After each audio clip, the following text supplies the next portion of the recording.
Hello everyone, I know you are going to use this video for falling asleep, so before that, like this video, subscribe to the channel and let me know where you are from, also what time is it. The first thing people always said about hollow pines was that the woods never slept.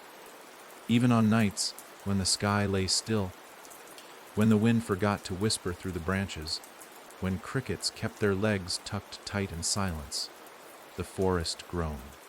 Roots shifted deep beneath the soil, as if something huge and restless stirred in the earth. The locals joked about it, saying the trees were alive, that the land itself breathed, but no one laughed when the stories turned toward the house at the center of those woods. The hollow house, they called it, a sagging ruin of black timber and broken windows that leaned like a rotten tooth in the middle of a clearing. A place where lights flickered even though there was no power, where voices muttered in the dark, and where, if you believed the whispers, the house itself listened back. Daniel Mercer didn't believe in curses or haunted homes. He was a rational man, though not entirely unscarred. When his sister vanished 15 years ago, the hollow house had been the last place she was seen. Search parties combed the woods for days, bloodhounds howled through the trees, and neighbors prayed with burning candles in their windows. But all they found was her backpack lying at the edge of the porch steps, straps shredded as though something had pulled it from her shoulders.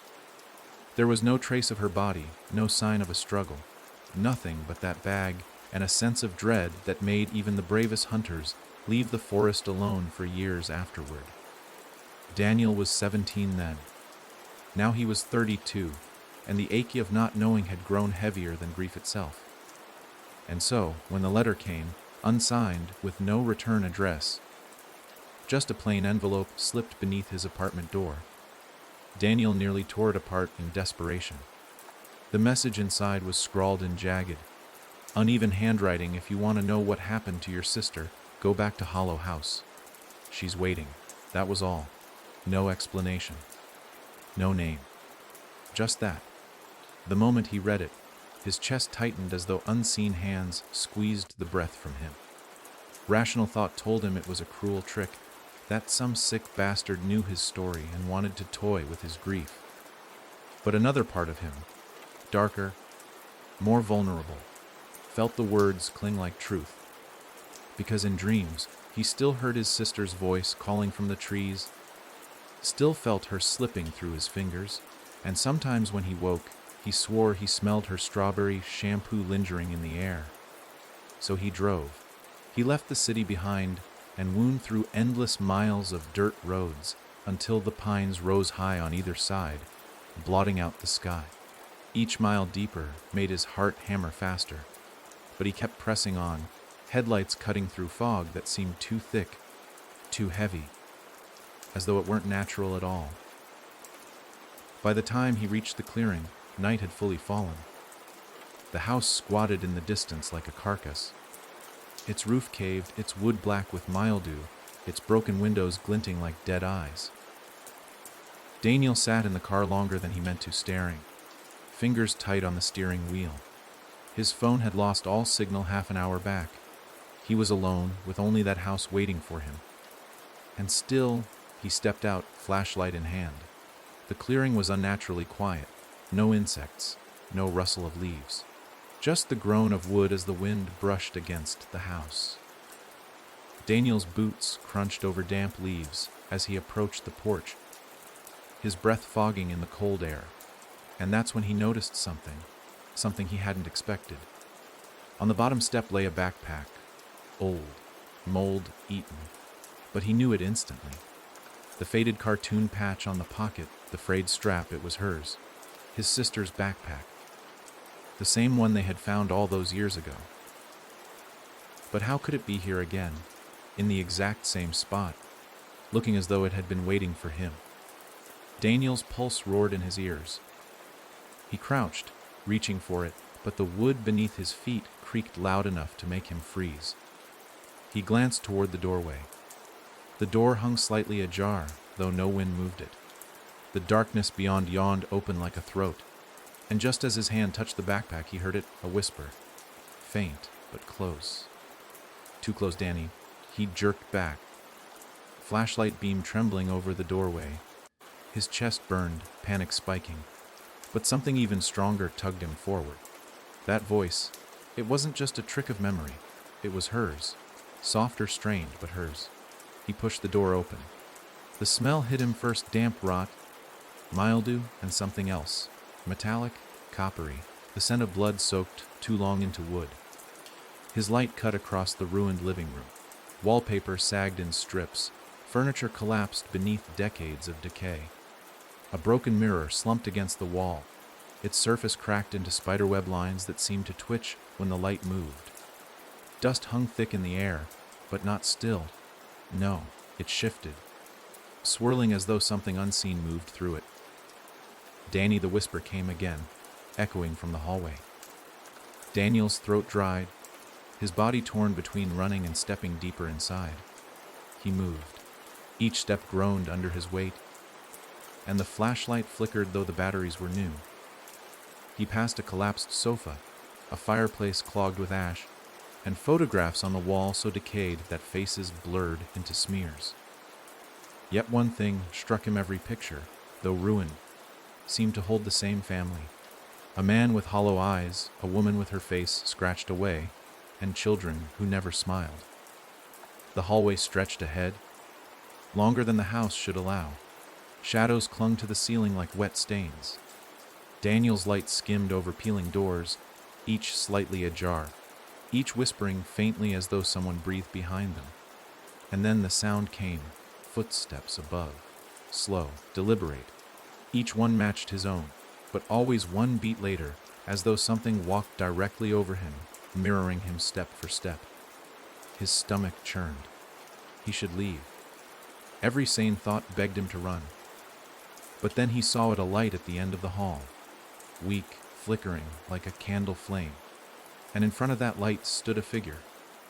Small, still, a girl, her back to him, hair tangled down her shoulders, frame thin as twigs. She didn't move, didn't breathe.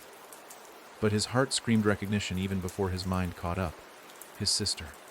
Sarah. His voice cracked. The figure twitched. Slowly, impossibly slow, her head began to turn. Not all the way, not human. The movement stretched, bones grinding, until her face came into view. And Daniel's scream died in his throat. It was her face. And yet not. Her eyes too dark, swallowing light. Her smile too wide, splitting skin at the corners. Her skin sagged in places, as though time had melted it. And she whispered again, the voice echoing from every wall at once. Danny, you came back. The candle guttered. The hallway plunged into darkness. The Daniel's flashlight flickered out. The last thing he felt before black swallowed everything was a hand, small, ice, cold, slipping into his own. Daniel didn't remember falling, only the impact. The ground beneath him came hard, cracking his shoulder and splitting his breath into shards of ice. He gasped in the dark, lungs burning as the weight of silence pressed him from every side. His flashlight was gone.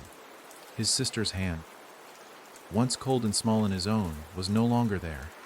He lay in the blackness, alone, half pressed into what felt like damp soil. But the floor beneath him wasn't wood. It was soft, loose. Dirt. He reached out blindly, fingers clawing through something grainy and moist. Earth. Real earth. But how? He'd been inside the house. The hallway hadn't ended. There was no stairwell, no trapdoor. And yet, here he was, underground. The smell confirmed it. Mold, old leaves, and something far fuller. The cloying stench of something dead and forgotten.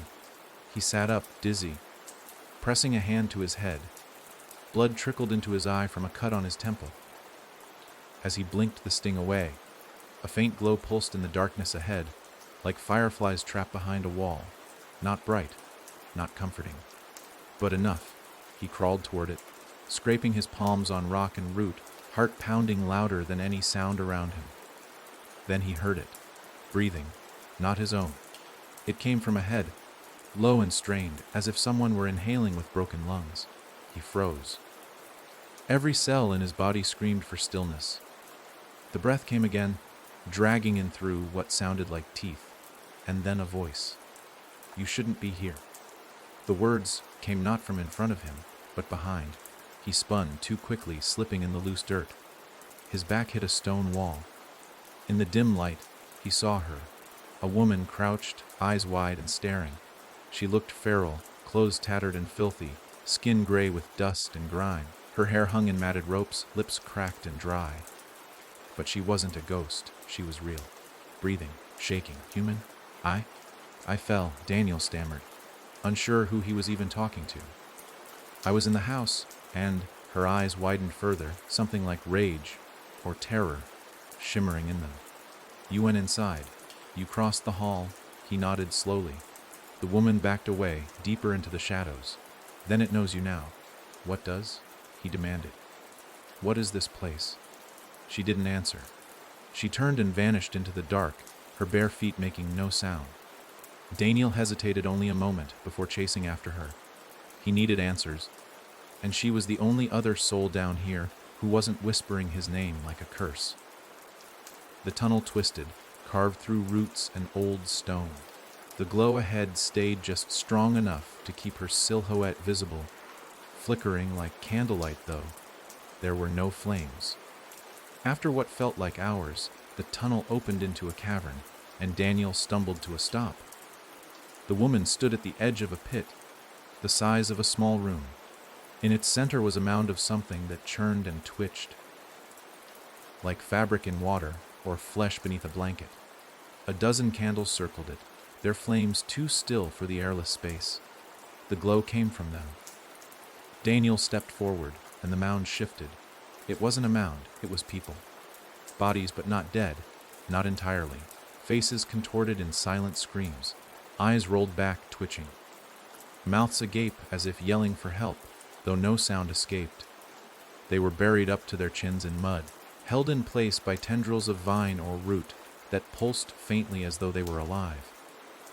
One hand flailed weakly, fingers curling toward Daniel. He staggered back, bile rising in his throat. "What the hell is this?" The woman's voice was low. "The house feeds on pain, on memory. It digs deep, makes tunnels from guilt, chambers from grief. Everyone down here went looking for someone, or something, and they found it. But it didn't let them go." Daniel stared at the faces in the mud. None were Sarah's, but they could have been anyone. Friends, neighbors, forgotten strangers swallowed by a story no one remembered. "I came for my sister," he said hoarsely. "Sarah. She disappeared 15 years ago. This was the last place she was seen." The woman flinched at the name. Her gaze flicked toward him, sharp now. "Sarah." He stepped closer. "You know her?" She looked past him, toward the tunnel's mouth. She was the first. "What do you mean?" She crossed the hall. The real hall. Not the one you see upstairs. That hallway's a trap. You step inside, and it folds you into the house, like a spider wrapping prey. Your body may vanish, but the house keeps the part that matters. Your regrets, your fear, your longing. That's what feeds it. Daniel's mind raced. The edges of sanity fraying. Is she still here? The woman didn't answer right away. She crouched beside the pit, reaching out to touch one of the half-buried figures. Her fingers didn't quite make contact. The figure twitched violently anyway, a silent scream rippling through its eyes. She's not dead. Not as you think of it. But the longer she's here, the less of her remains. It wears her like a mask now. It spoke to you in her voice, didn't it? Daniel nodded, throat tight. That wasn't her. That was the house. Something cracked above them, loud and sudden. Dust rained from the ceiling. The candles flickered for the first time. The woman rose. "It knows we're talking. It listens. Always. You'll have to move fast if you want to see her again before she's gone completely." "But how?" Daniel stepped forward, desperate. "What do I do?" She looked at him with pity. "You don't save people from the house. You trade." His breath caught. "Trade, you offer something. Something it wants more than what it already has. A deeper fear. A stronger bond. A greater loss." Then, maybe it lets go. Daniel's thoughts spiraled. He had nothing but his memories, his guilt, his pain, and maybe that was enough. Maybe that was the point. The house didn't want blood, it wanted feeling. The cavern shook again, and this time it wasn't just dust that fell. A chunk of ceiling broke loose, crashing into the pit. One of the bodies vanished beneath the mud with a sickening slurp. The woman didn't flinch. "You need to go now. There's a door behind the mound. It only opens if you know what you're willing to give up." Daniel ran. The space behind the mound was narrow, a slit in the rock barely large enough to pass through. But as he approached, it widened, yawning into another tunnel, this one lined with mirrors, cracked, stained, and warped, but mirrors nonetheless. As he passed them, they didn't show his reflection, they showed her. Sarah, as a child, laughing. Sarah on the morning of her disappearance, walking with her backpack slung over one shoulder. Then Sarah in the hallway, turning toward him with that too wide smile, her skin sagging and wrong. Then another version, older, worn, but still her, eyes red, skin pale, trapped, sitting in a corner, rocking back and forth, whispering his name. Each mirror played a different version, a different outcome. Somewhere she cried, somewhere she screamed. In one, she looked up and said, "You left me." Daniel stopped. That mirror hurt the most. He whispered, "I'm sorry." The glass trembled. A faint cracking sound spread through the mirror, webbing out like a spider's legs, and then the wall behind it split open. Inside was a room that should not exist. It was her bedroom, the exact same as it had been the day she vanished. Posters on the wall, stuffed animals on the bed, a pink lamp still flickering faintly in the corner. And there, sitting cross-legged in the center, was Sarah, not the distorted version, not a ghost, not some twisted mimic, but her. She looked up at him slowly. Her eyes were glassy, hollow, but they focused. "Danny." He fell to his knees, choking on a sob. "I found you." She didn't smile, didn't cry. "I tried to leave," she whispered. "But the house it doesn't let you, unless it gets something in return." "I know," he said. "I'm not leaving without you." She looked down. "Then one of us won't leave at all." The door behind him groaned. Something was coming. The groan behind Daniel wasn't the normal creak of old hinges. It was something deeper, hungrier, like the house had inhaled. The air in Sarah's room thickened, as if the walls were closing in, trying to crush the moment between them before it could become real. Daniel turned toward the door, expecting to see shadows, but it wasn't shadows this time. It was the hallway itself, shifting, crawling toward him like an open wound in the world. It pulsed, walls bending in unnatural ways, floors writhing with a texture that looked more like skin than wood. Sarah didn't scream. She just stared, numb and resigned, as though she had seen this happen 100 times before, as though she'd already lost this fight. "Get up," Daniel hissed, reaching for her hand. "We're leaving. Now." But Sarah didn't move. "You can't just walk out," she said softly. "That's not how it works. It won't let me go. Not without something else in return." "You told me that," Daniel said, trying to pull her to her feet. "But I'm not leaving you. I don't care what it wants." She finally met his eyes, and there was something behind them. Not hope, not fear, something worse. Recognition. "It doesn't want you," she whispered. "It wants her." Daniel froze. "Who?" "Your daughter." Time shattered in his mind. His thoughts splintered like glass. He hadn't told anyone about Lily. Not the woman in the tunnel. Not anyone since he got that letter. But here Sarah was, sitting in the very room that hadn't existed 5 minutes ago, speaking the name of the little girl sleeping in his apartment 300 miles away. Lily, 6 years old, his entire reason for breathing, and now the house wanted her. His legs weakened beneath him, and he sat hard beside his sister on the floor. The room felt colder now. The pink lamp flickered once more, then died completely. "You feel it, don't you?" Sarah whispered. "The way it finds the cracks in you. The things you think you've buried. It feeds on all of it. Daniel's voice was low and hoarse.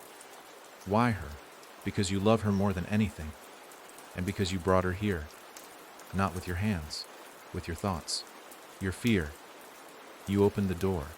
His fists clenched against the carpet. He wanted to scream, to curse, to punch the rotting floorboards until his knuckles shattered. But none of that would change the truth. The house had sniffed out Lily like a bloodhound, and now it was baring its teeth. Sarah's hand slid into his. I tried to fight it too, she said. I begged, I screamed, I tried to run. But it's not that kind of monster. It doesn't chase. It waits, and waits, until you offer yourself. I will, Daniel said. His voice shook, but he meant it.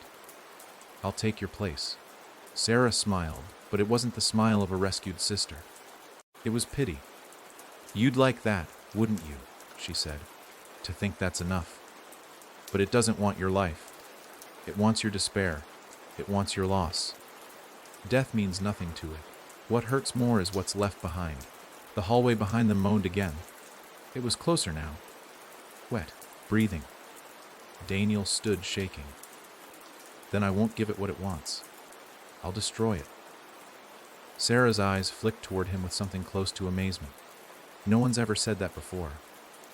He stepped toward the door, looking into the pulsing dark, flashlight long lost. Eyes adjusted to a low red glow that seemed to hum from the walls themselves. There has to be a way. A heart. A core. A room it doesn't want us to find. Her head tilted. There is a place. He turned sharply. Where? Beneath the kitchen. There's a door. Not one you can see. You have to bleed for it. It won't open unless you give something first. Daniel didn't hesitate. He pulled a jagged splinter from the floor and drove it into his palm. Blood welled up instantly, hot and thick. He held it out. Let's go. The next moments blurred. The hallway let them through, but only barely. Every step forward meant shadows reached for them, whispered lies, scratched at their arms, and whispered Lily's name over and over until Daniel wanted to claw his ears out. At one point, a mirror appeared on the wall, and in it he saw himself, but older, frailer, alone in a hospital bed with no one at his side. Lily was gone. Sarah was gone. He was dying with nothing. The house showed him this with a kind of glee, like a child showing off a drawing. He didn't stop. The kitchen was a wreck. Rusted appliances, shattered tile, the sink long clogged with black water. Sarah guided him toward the far wall. There was nothing there, no door, no hatch, just peeling wallpaper, but she pointed to the floor. There. Daniel knelt and touched the wood. The grain was cold beneath his fingers. He pressed his bleeding hand to it. Nothing. Speak it, Sarah said. Speak what you're willing to give. He hesitated, throat dry. The words he said next were the heaviest he'd ever spoken. If it means getting her back, I give you every happy memory I've ever had. The floor trembled. If it means keeping Lily safe, I give you the warmth I felt the day she was born. The air thickened. If it means ending this, I give you my soul. The floorboards cracked, not shattered. Cracked, like ice before it breaks. And then they fell inward, not down, but inward, like being pulled through a wound in the world. Daniel landed on stone again. The room below was circular, lit with a faint green light that pulsed from the walls themselves. And in the center was the heart of the house. He didn't know how he knew, but he knew. It was a mass of limbs, not bodies, just parts. Arms, hands, legs, mouths, twisting together in a circle, forming a pulsing ring of flesh and teeth. At the center, a void, a perfect hole in the middle of it all, a mouth that led nowhere. The mass writhed as Daniel stepped forward. Whispers filled the air, not just Sarah's voice now, but his mother's, long dead, old teachers, forgotten friends. Every voice from his life, repeating old sentences, memories, regrets, jokes, until it all became a choking swirl. Sarah stood behind him. This is it. This is where it keeps the pieces. Every piece it takes from the people who enter. Their fears, their love, their time. Daniel stared into the center. What happens if I step in? She didn't answer. He turned to her. You said it takes what you give. Then I'll give it the one thing it can't keep. He reached into his pocket, pulled out the photo he always kept, a picture of Lily, age 3, grinning with an ice cream mustache on her upper lip. He'd folded and unfolded it so many times the edges were soft as cloth. He whispered, "This is joy you'll never understand." And then he dropped it into the center. The reaction was instant. The ring of limbs screamed, not with voices, but in vibrations. The walls shook. Light flared. Sarah cried out behind him. You've made it angry. Daniel turned, tears in his eyes. Good. The floor beneath them shattered again. But this time, he wasn't falling. He was being pushed out, through a tunnel of light and noise, through images of every memory he'd tried to forget, every moment of pain he'd buried, until finally, he opened his eyes. Sunlight. He was lying in the grass, the clearing, and beside him was Sarah, whole, pale, confused, alive. But not everything was perfect, because in his pocket, the photo of Lily was gone, and for a terrifying moment, he couldn't picture her face. Not clearly. Not enough. The house had taken something. Not all of it, but enough to make him feel it. Sarah sat up looking around. It's gone. Daniel didn't speak, because in the trees, something moved, watching, waiting. They say some things, once buried, should never be dug up. But the truth is worse than that, because some things don't stay where you leave them. They find you. They change shape. They smile with someone else's face. And sometimes, they follow you home. Daniel stood in the clearing with the wind pressing through the trees like a breath that had been held too long. The hollow house was gone, not collapsed, not burned, just gone, as though it had never existed. But the clearing felt wrong in a way he couldn't explain. The light was too dim for morning, the shadows stretched too far, and every sound in the woods felt like it was watching him. Not the other way around. Sarah stood beside him, arms wrapped tightly around herself, her eyes lost somewhere deep in the space between seconds. He reached out to touch her shoulder, but she flinched before his fingers even made contact. "I remember everything," she whispered, voice barely above the rustle of leaves. "Even the parts I wish I didn't." Daniel looked at her, truly looked. Her skin was pale and waxy, her eyes sunken. She hadn't just been trapped. She'd been consumed piece by piece. The thing in that house didn't just feed on fear. It made a home out of it. "You're safe now," he said, trying to make it real just by saying it out loud. "We made it out." Sarah didn't respond. She was staring at the tree line. He turned to follow her gaze, expecting nothing but trees and fog. But there was something else. A figure, still watching. Too far to see clearly, but close enough that Daniel felt its stare reach into his bones. A tall shape, draped in shadow, motionless despite the breeze. The kind of thing you can only see if you don't look directly at it. He blinked. It was gone. Sarah spoke again. "It knows we broke the rules." Daniel's jaw clenched. "We didn't make a deal. We didn't promise anything. You gave it something anyway." "That's enough." Her voice trembled now. "The house doesn't care about rules. It only cares about what it's owed." He remembered the photo, the one of Lily, smiling with innocence he no longer deserved to protect. It hadn't just vanished, it had been taken. And ever since, he could feel the shape of her face slipping from his memory like sand through fingers. He remembered her laugh, but not the sound. Her eyes, but not the color. The longer he stood there, the more it faded. He needed to get back, now. They walked in silence for what felt like hours, though the trail from the clearing should have led straight back to his car. But the trees didn't look right. They bent in odd directions, knotted together overhead to block out the sun. At one point, Daniel swore the ground beneath them moved, just slightly, as though something massive passed below. By the time they reached the car, the sky had already dimmed to a leaden gray. The clock on the dashboard blinked 3:12 p.m., but Daniel's phone, now with a weak signal, said it was 7:09 a.m. The date, though, the date was still yesterday. They hadn't lost time. Time had stopped. He drove without thinking, hands tight on the wheel, eyes scanning every turn in the road as though expecting something to crawl across it. Sarah sat in the passenger seat, curled into herself, whispering something under her breath that he couldn't quite make out. "What are you saying?" he asked. She stopped, blinked. "I don't know. It just feels like I've been saying it for years." He glanced at her. "Do you remember where you were? All those years?" "No," she said. "But it remembers me." They didn't speak again until the city skyline crept into view. Daniel's apartment was just a block away. The streets looked the same.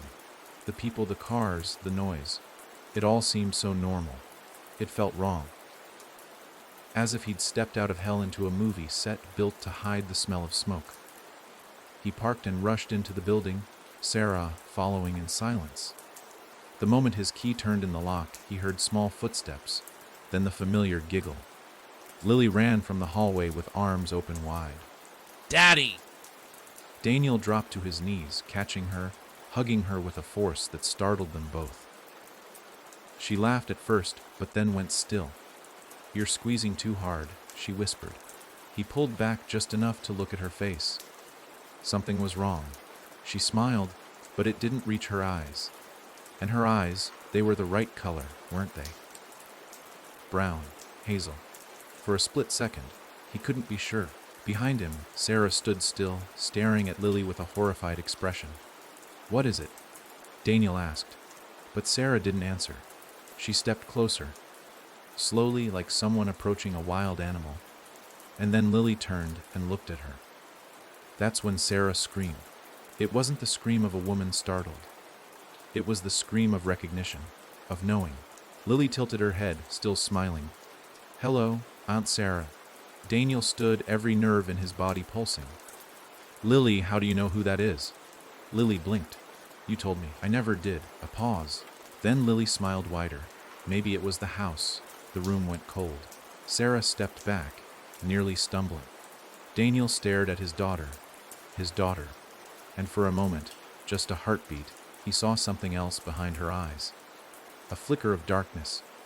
A shadow of something much older, much deeper. And in that moment he knew. The house was gone, but it hadn't let go. It had followed. Not through doors or windows, but through her. For the rest of the evening, Daniel told himself it was just shock, too much fear, too many sleepless nights, too much weight pressing down all at once.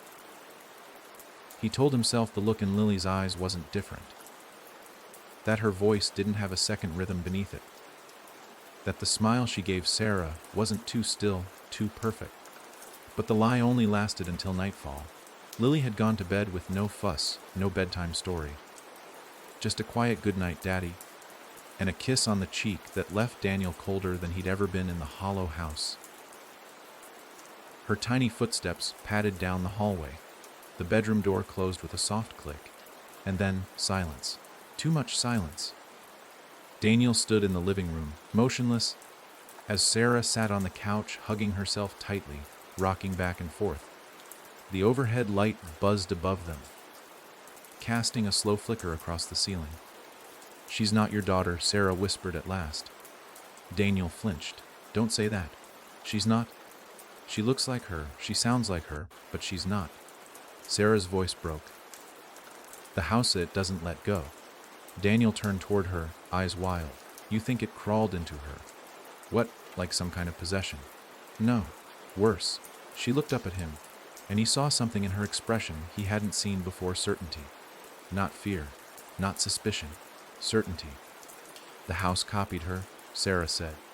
"It used what you gave it, your memories, your love, your guilt, and made something. Something it could bring back. But it's not Lily." Daniel shook his head, but the doubt was already taking root. He remembered the photo. How the details had begun to slip even before they escaped the house. Now, when he tried to picture Lily's laugh, he couldn't. Her favorite song. Blank, her favorite color. He thought it was yellow, but was that a guess or a memory? "She knew your name," he said weakly. "She ran to me. She hugged me. That's not something Alacopi would do. Sarah didn't answer. Instead, she pointed to the hallway. If it's really her, then tell me, why hasn't she made a sound in 3 hours? No tossing, no talking in her sleep. Nothing. Daniel's heart skipped. He looked toward the hallway, where Lily's door sat shut like a sealed tomb. He moved slowly, each step heavier than the last. The carpet felt different beneath his feet, almost wet, but when he looked down, there was nothing. Just shadow. He stopped outside her door and pressed his ear against the wood. Nothing. No breathing. No shifting. Not even the gentle rhythm of a child's sleep. Just silence. His hand trembled as he reached for the knob. He turned it. The door opened without a sound. Lily lay in bed, exactly where she had curled up earlier. Her small arms hugged her pillow. Her eyes were closed. She looked peaceful. Too peaceful. He stepped closer. "Lily," he whispered. She didn't stir. He knelt beside the bed, touched her shoulder. Her skin was warm, not cold, not clammy. But the moment he touched her, she opened her eyes. And for a breath, they weren't Lily's eyes at all. They were black, solid, endless, like holes in the world. Then they blinked, and she smiled. "Hi, Daddy." Daniel fell backward, hitting the nightstand with a crash. A lamp toppled and shattered. Lily sat up in bed. "Did I scare you?" He couldn't speak. She climbed out of bed slowly, her movements too smooth. No child moved like that. Her head tilted slightly, and she stepped toward him. "I had the nicest dream," she said. Daniel finally found his voice. "What was it about?" "You and me," she said. "And Aunt Sarah. We were all inside the house again. But this time, we didn't have to leave." He rose to his feet, legs shaking. "Lily, go back to bed." She tilted her head the other way. "Why? I'm not tired. Are you?" Something about the way she said it made his skin crawl. The words were innocent, but the voice behind them wasn't. He backed out of the room and shut the door. Sarah was waiting for him in the hall. "You saw it," she said. Not a question. He nodded. "We have to do something," she said, "before it grows stronger." Daniel's hands were shaking. "How? What the hell do we do?" "It's her. She's in there." "It's her face, her voice." "But she's not alone in there," Sarah finished for him. "That's not Lily. That's something wearing her." Daniel leaned against the wall, breathing hard. "You said the house didn't care about life or death. Only pain. Only grief. Right? Then maybe we starve it." Sarah looked at him sharply. "What are you talking about?" "If we don't feed it, if we don't show it fear, if we don't love what it took, maybe it loses power. Maybe it has to let go." Sarah shook her head. "It's not that simple. It thrives on being seen, on being remembered. You think you can starve it? That thing inside her will do everything to make sure you don't forget." Daniel swallowed. "Then we forget on purpose." Sarah frowned. "You're not thinking straight." "I am." His voice was steady now. "There's a way. People do it all the time. Hypnosis. Memory therapy. Trauma suppression. I'll do whatever it takes to forget what I saw. What I know. I'll forget her bedtime song. Her favorite toy. Her laugh. Everything. You'd forget your own daughter." He looked at her. His voice cracked. "She's already gone." For a long time, neither of them spoke. Then Sarah nodded slowly. "Okay. But we have to be careful. If it senses what you're doing, it might retaliate." That night, Daniel didn't sleep. He sat in the living room with every light on, staring at the hallway, waiting for the sound of footsteps, waiting for the house to speak again. But nothing came. Only silence.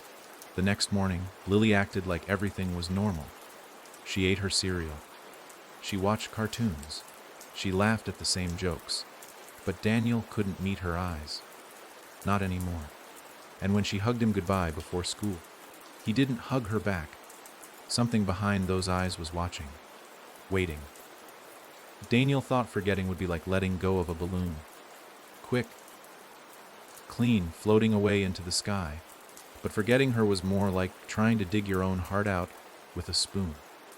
Every memory of Lily clung to him with barbed wire fingers, whispering things in the night, tugging at the corners of dreams.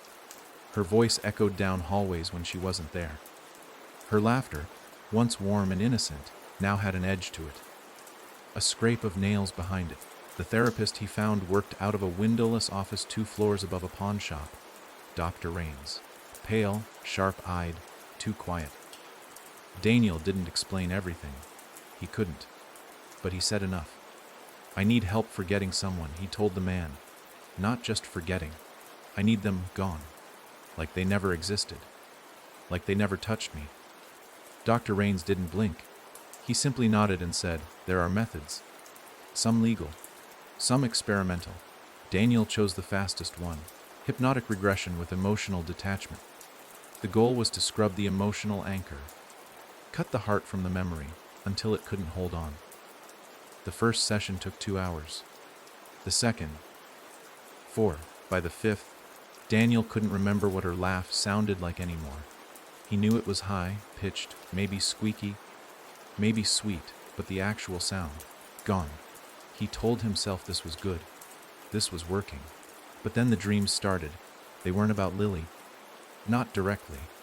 In them, Daniel stood in the doorway of her room, but everything inside was wrong. Toys melted into the walls.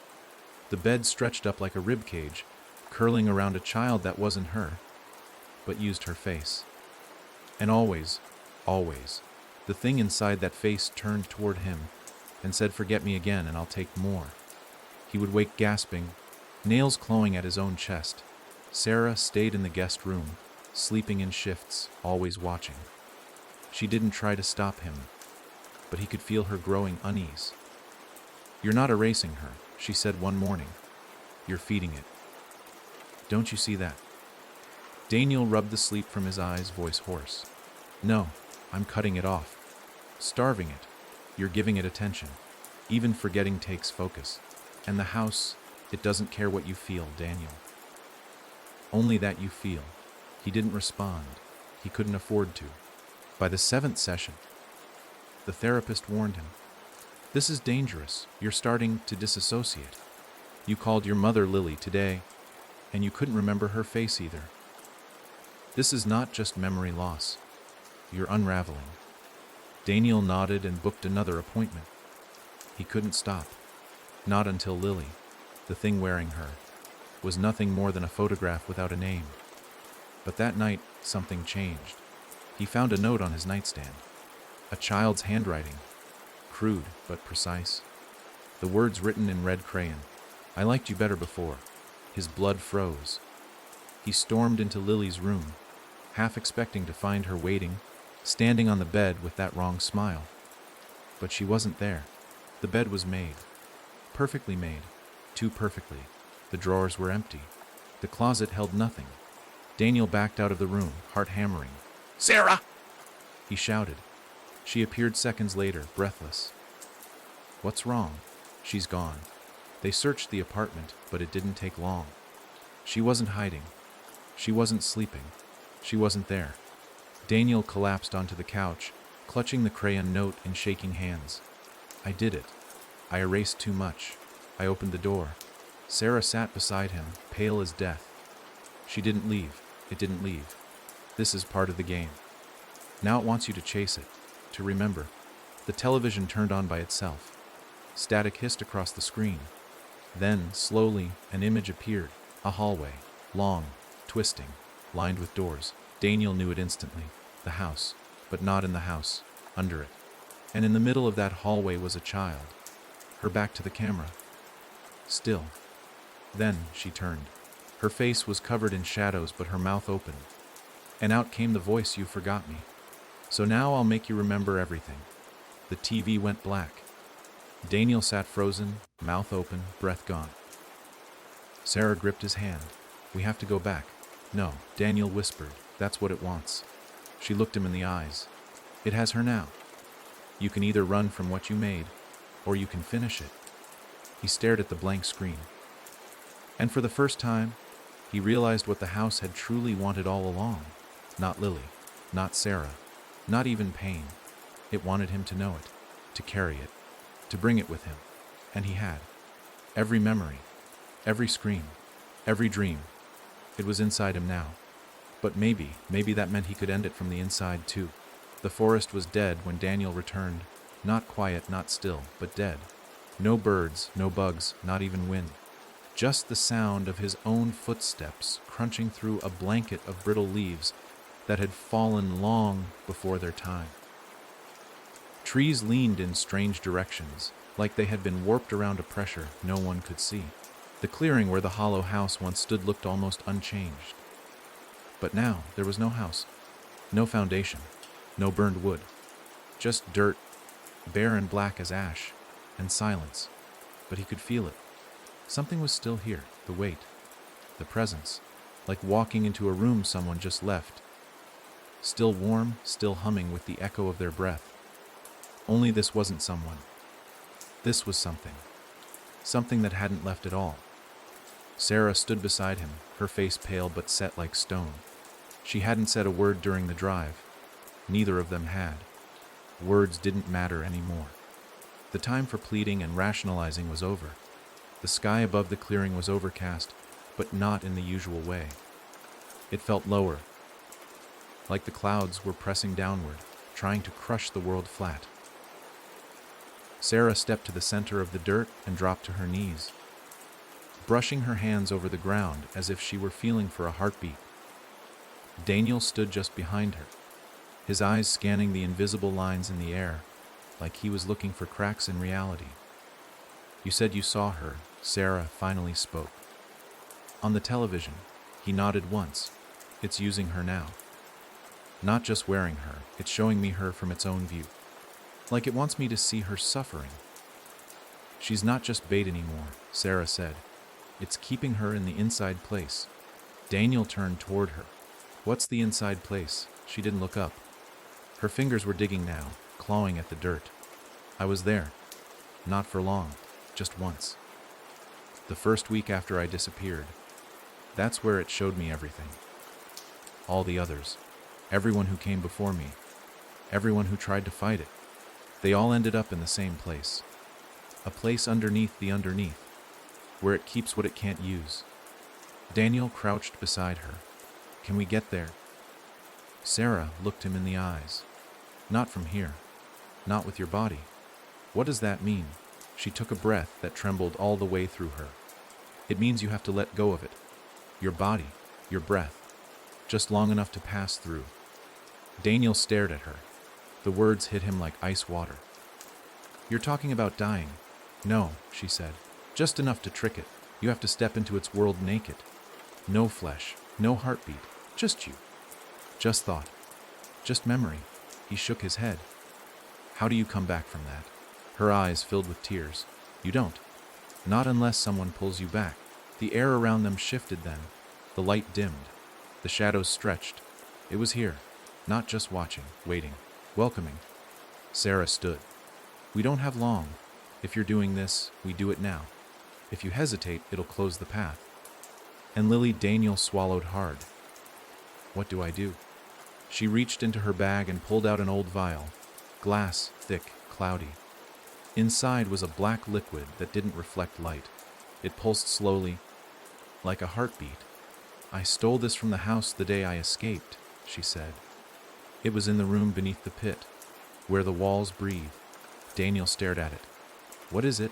"Memory," she said, concentrated, weaponized. "You drink it, and your mind fractures. You'll fall through the cracks. And on the other side, if you're lucky, you'll find the door." He reached for it with shaking hands.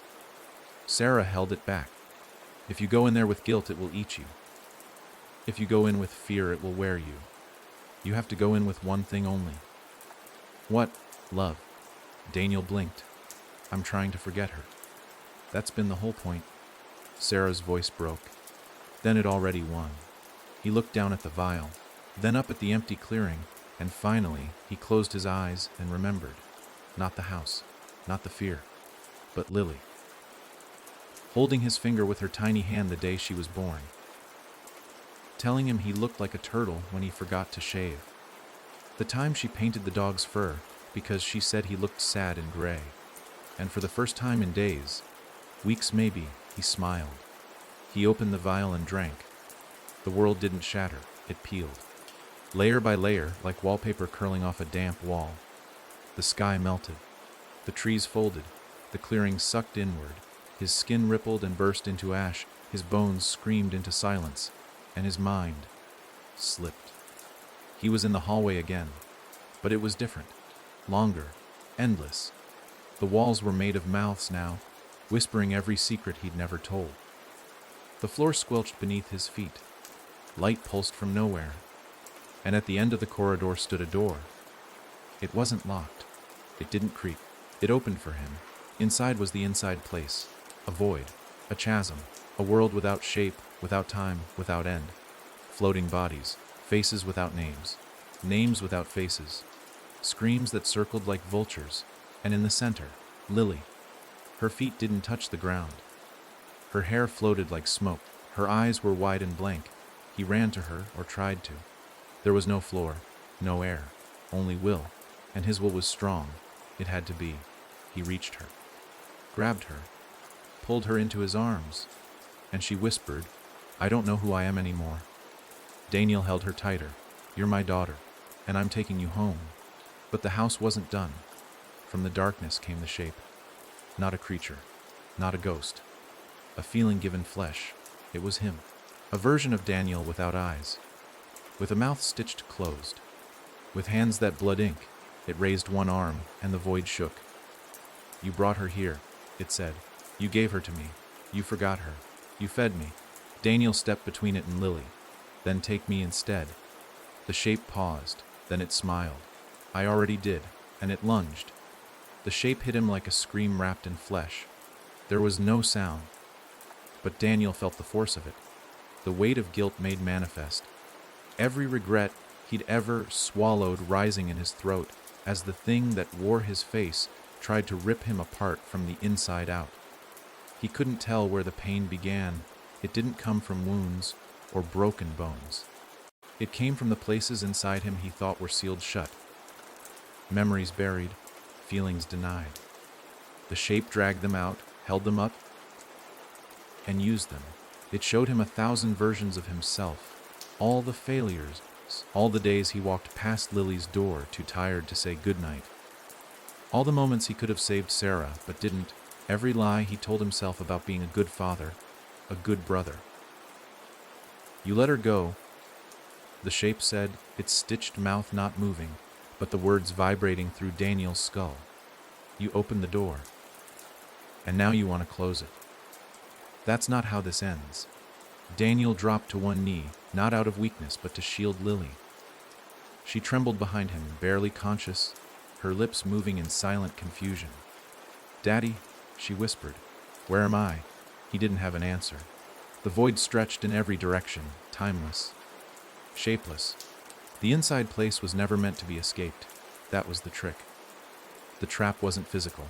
It was emotional. Once it had enough of your past, enough of your pain, it became impossible to know which direction led home. The shape circled him slowly, dragging its feet through the airless dark. "You think you're a hero now? You think love is enough to pull her out?"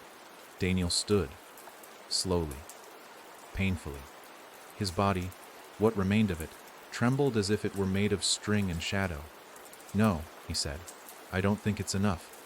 "I know it is." He held Lily's hand, and for the first time she squeezed back. The shape hissed. Not a sound, but a feeling. A ripple in the fabric of nothing. The mouths along the walls of the void opened wide, vomiting laughter. "Then remember," the shape said. "Everything you tried to forget. Remember it all." And suddenly he did. Every moment. The night of the storm, when he'd first gotten the call about Sarah. The weeks he spent begging for someone, anyone, to believe she wasn't just another runaway. The nights he cried into Lily's hair when she was too young to understand. The moment he got the letter, the drive through the woods, the house, the heartbeat beneath the floor, the screaming walls, the photo, and then the forgetting. The slow, creeping erasure of Lily's face. The deliberate blindness, the therapy. The way he chose to forget because remembering hurt too much. It all came back, and with it came the weight. He almost fell, almost let go. But Lily's hand held him steady. She was awake now. Fully. Eyes clear. Voice small. "Daddy, is that you?" He turned to her. And for the first time he saw her. Not the version the house had built. Not the mimic. Not the mask. Her. The real Lily. And he smiled. "Yeah, baby, it's me." The void shuddered. The mouth screamed. The shape flailed as if set on fire. Daniel pulled Lily into his arms and said, "This is mine. She's mine. And you can't have her." The shape screamed again, louder, deeper. But it was weakening. Because for the first time, Daniel wasn't running from his pain. He faced it. He welcomed it. He used it like a weapon. "Take my memories," Daniel said. "Take the guilt, the grief, the nightmares. I own them now. They're not yours to twist." The shape lunged. But this time, Daniel didn't flinch. He stepped into it, into himself. And the void cracked, not shattered, not exploded, but fractured, like a mirror. A light poured in from nowhere and everywhere, and Daniel saw another door. This one wasn't made of wood. It wasn't even real. It was hope. He held Lily tighter and walked through. The inside place screamed as the door closed. And then he woke, in the clearing, flat on his back. The sky above him was blue. The trees whispered softly in a wind that smelled like pine and sunlight. Sarah stood over him, tears streaming down her face. And beside her, Lily, whole, real, alive. She looked down at him, confused. "Daddy," he pulled her into his arms, breath shaking. "I've got you." Sarah knelt beside them. "You did it." Daniel looked around. The clearing was just dirt and silence. No more wait. No more watching. It was gone, finally. Or so they thought. Because deep in the woods, far from the clearing, a single tree began to rot from the inside. Its bark cracked, its roots curled upward. And something, very small, very quiet, breathed. A week passed. 7 days of silence, sunlight, and shallow breathing. Daniel kept waiting for the scream, the flicker, the whispered voice in the dark. It never came. At least, not in the way it used to. The house was gone. He had walked through hell, dragged Lily from its depths, and watched the void collapse behind him. There were no bloodstains on the walls. No black-eyed mimic in his daughter's skin. She laughed now. She cried when she scraped her knee. She complained about broccoli. She was real again. And yet the nights still felt off. There was no creak in the hallway. No ghost of footsteps. But something in the air had changed. It was in the corners of the room. The way the floorboards felt slightly sticky in the morning. The way shadows seemed to pool rather than fall. Daniel tried to ignore it. He tried to be a father again. He picked up Lily from school. He smiled at neighbors. He even let Sarah go back to her own apartment. Despite her hesitation, "You sure it's gone?" she'd asked that morning, clutching her bag too tightly. Daniel didn't have the heart to lie. "No, but it's quiet." "Sometimes," she said, eyes dark, quiet just means it's listening. She left. And for the rest of that day, the silence pressed in like wet cotton. That night, Lily woke him. She stood in the doorway to his bedroom, hair mussed from sleep, her voice small and uncertain. "There's something in the garden." Daniel blinked, still heavy with dreams. "What?" "In the back," she said, "by the tree. I saw it moving." He got up, grabbed the flashlight from his drawer, and followed her to the kitchen window. It was just past 2 a.m. The backyard was a patchy square of grass, half dead, cluttered with forgotten toys. And in the middle stood the big oak tree, old, twisted, and broad, limbed. Daniel scanned it with the flashlight. The beam sliced through the dark and lit up the bark. And that's when he saw it. The roots were bleeding. Thick, black sap oozed from the base of the tree, pooling into the soil like oil. Something about the color, too dark, too sluggish, made his stomach tighten. Lily clutched his leg. "That's not what trees are supposed to do." "No," he agreed softly. "It's not." He stepped outside barefoot, the grass cold against his skin. The flashlight flickered as he moved closer. The air had a taste to it now, coppery, metallic, like an open wound. When he reached the tree, he crouched down and touched the sap with one finger. It was warm, and then he heard it. A whisper, not loud, not from the air, from inside the tree. He leaned closer. The bark pulsed, and deep within the wood, he heard a voice he hadn't heard since the house. "You brought me back." Daniel stumbled away, nearly dropping the flashlight. His breath came sharp and uneven. The tree wasn't just dying, it was changing. He scooped Lily into his arms and ran back inside. He locked the door, pulled the shades, and sat in the middle of the living room with the lights on. The tree hadn't been there before. Not like that. He'd planted a maple years ago, something small, clean, suburban. But the one outside, gnarled, ancient, wrong. Something had followed him out. The next morning, he drove Lily to Sarah's without telling her why. She opened the door, saw the look on his face, and didn't ask questions. He spent the next 2 days researching trees, rot, disease, anything that could explain what he saw. But nothing fit. On the third night, he dreamed of the shape again. Except this time, it wasn't in the hallway. It stood at the foot of the oak tree, half submerged in the bark. Its face wasn't Daniel's anymore, it was shifting. Mouths. Eyes. A spiral of screaming features. "You didn't close the door," it said. Daniel woke with blood on his pillow. His ears had bled in his sleep. That day, he dug up the tree. It took hours. Sweat poured into his eyes. His shovel kept hitting rock, or what he thought were rocks, until one cracked, and he saw teeth inside. He stopped, and the earth beneath him breathed. Not deeply, just enough.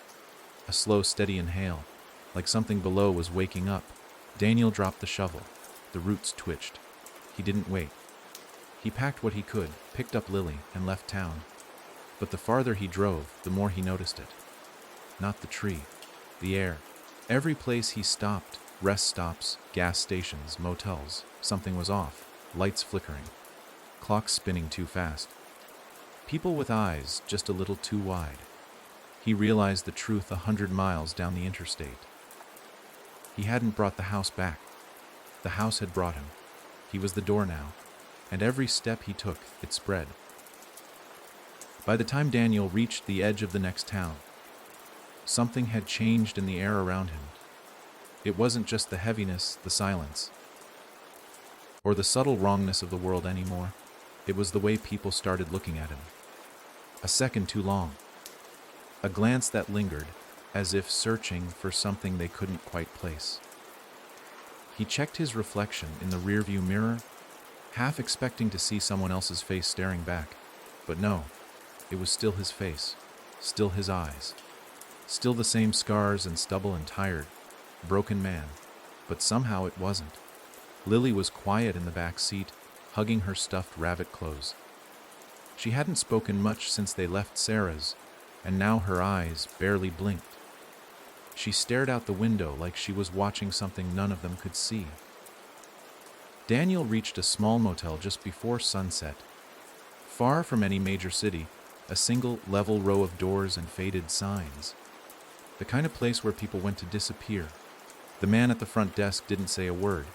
He just handed over the key with trembling hands and never met Daniel's gaze. Inside the room, the walls smelled like mildew and cheap soap. The floor creaked. The TV flickered even when unplugged. Daniel sat on the bed, staring at the floor. Lily stood by the window. "It's still growing," she said. He looked up sharply. "What do you mean?" She turned to him, expression blank. "The thing under the skin. It's bigger now. It likes being in you." His breath caught in his chest. "How do you know that?" She tilted her head, the way she used to when she was still herself. "Because I can hear it breathing through your mouth." Daniel felt sick. He rushed to the bathroom and splashed cold water on his face. But when he looked up into the mirror, his reflection wasn't moving. He stared. He lifted one hand. The man in the mirror didn't. Instead, it smiled, then reached through the glass. Daniel staggered back, crashing into the wall, breath ragged, eyes wide. But the mirror was just a mirror again, cracked now, but empty. He turned back toward the door and found Lily watching him. "You can't run from it," she said. "It's in you now." He collapsed onto the bed, face in his hands. Then tell me what to do. Please, baby. Tell me how to stop it. Lily blinked. Slowly, you have to burn the house. There is no house. You're the house. Daniel stared at her. Realization dawning like rot breaking through a wall.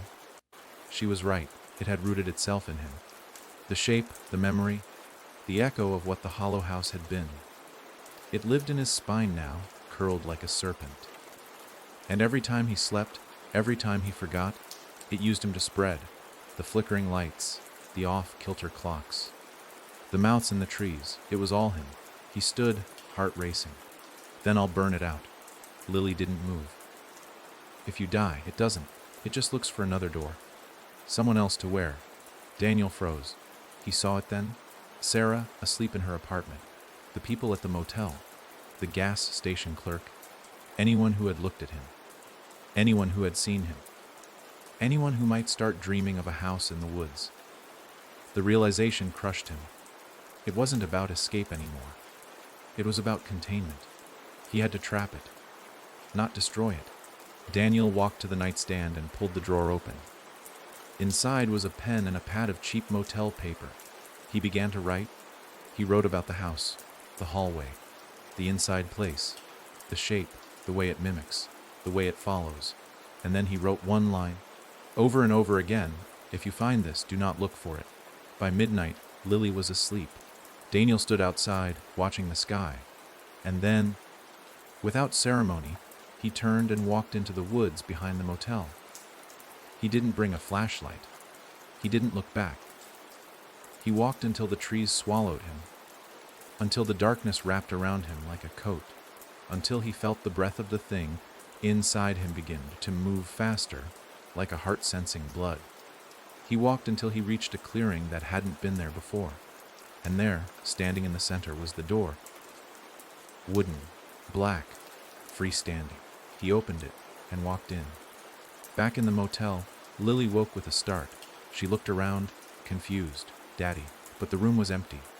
She stepped outside barefoot. The air was still, and then she saw it.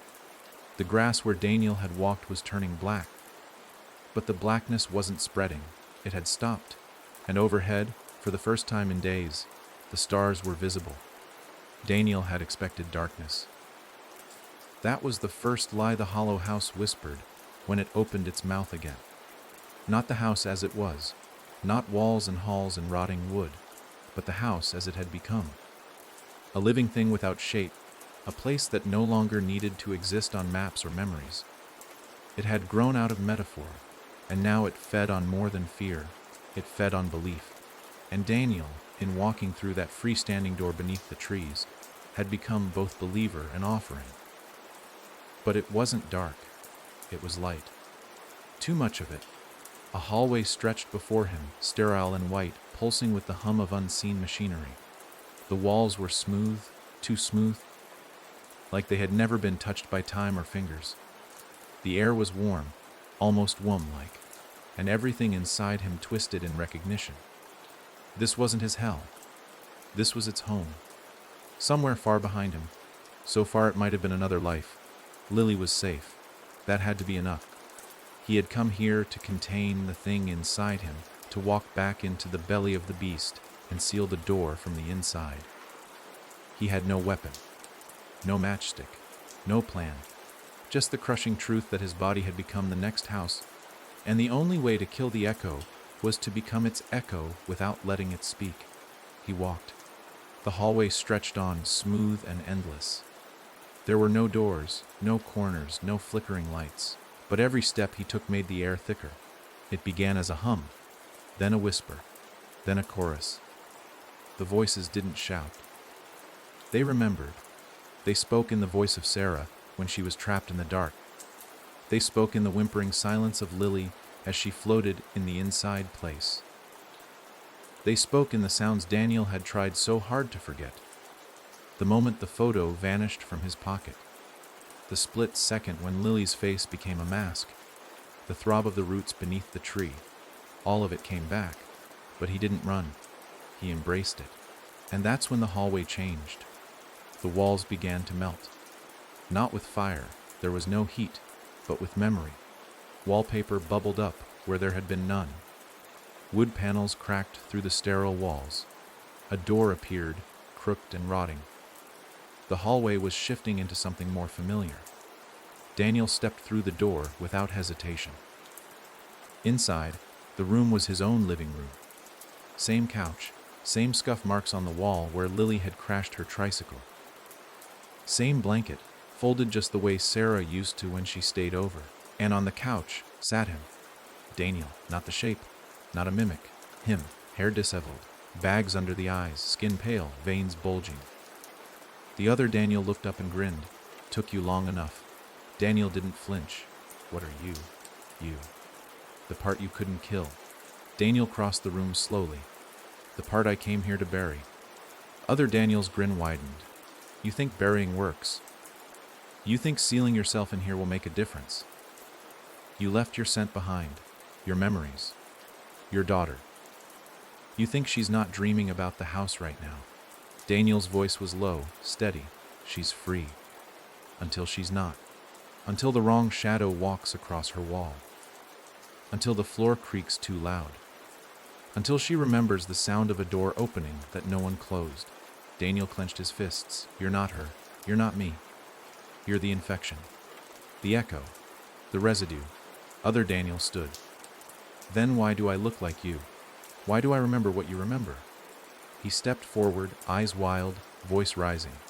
You can't bury what you are. You fed the house with your fear. You raised it with your grief. You became its temple. And now, here you are, trying to lock it inside yourself like a box made of guilt and shame and hope. Hope is weak. Hope is the floorboards we rip through. Daniel raised his hand. You talk too much.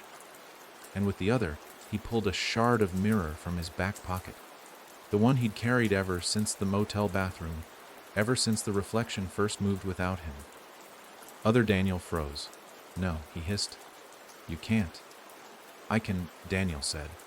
Because it's not just memory that built this place. It's choice. And he stabbed the mirror into the chest of his double. Glass cracked. Walls screamed. And the house began to collapse. Not in fire, not in thunder, but in forgetting. Room by room, memory by memory, the hollow house unraveled. Not because Daniel denied it, because he owned it. Every hallway, every door, every terrible choice. I let it in, he whispered, holding the broken mirror as light poured through the crumbling walls. But I never let it win. Other Daniel dissolved into ash. The couch vanished. The wallpaper peeled.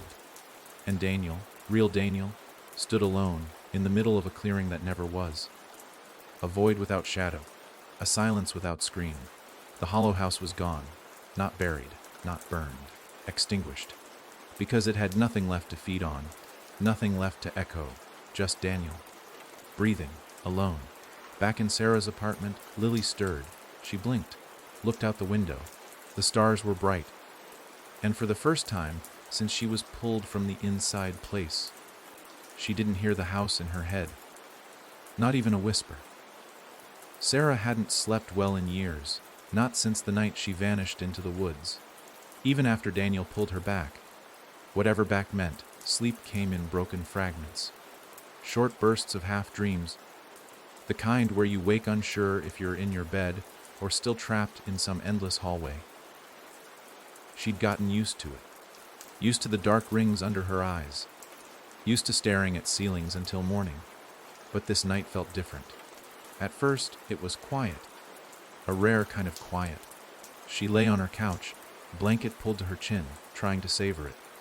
She thought about Daniel and Lily, about how they might finally be safe, about how maybe, just maybe, this was the end of their nightmare.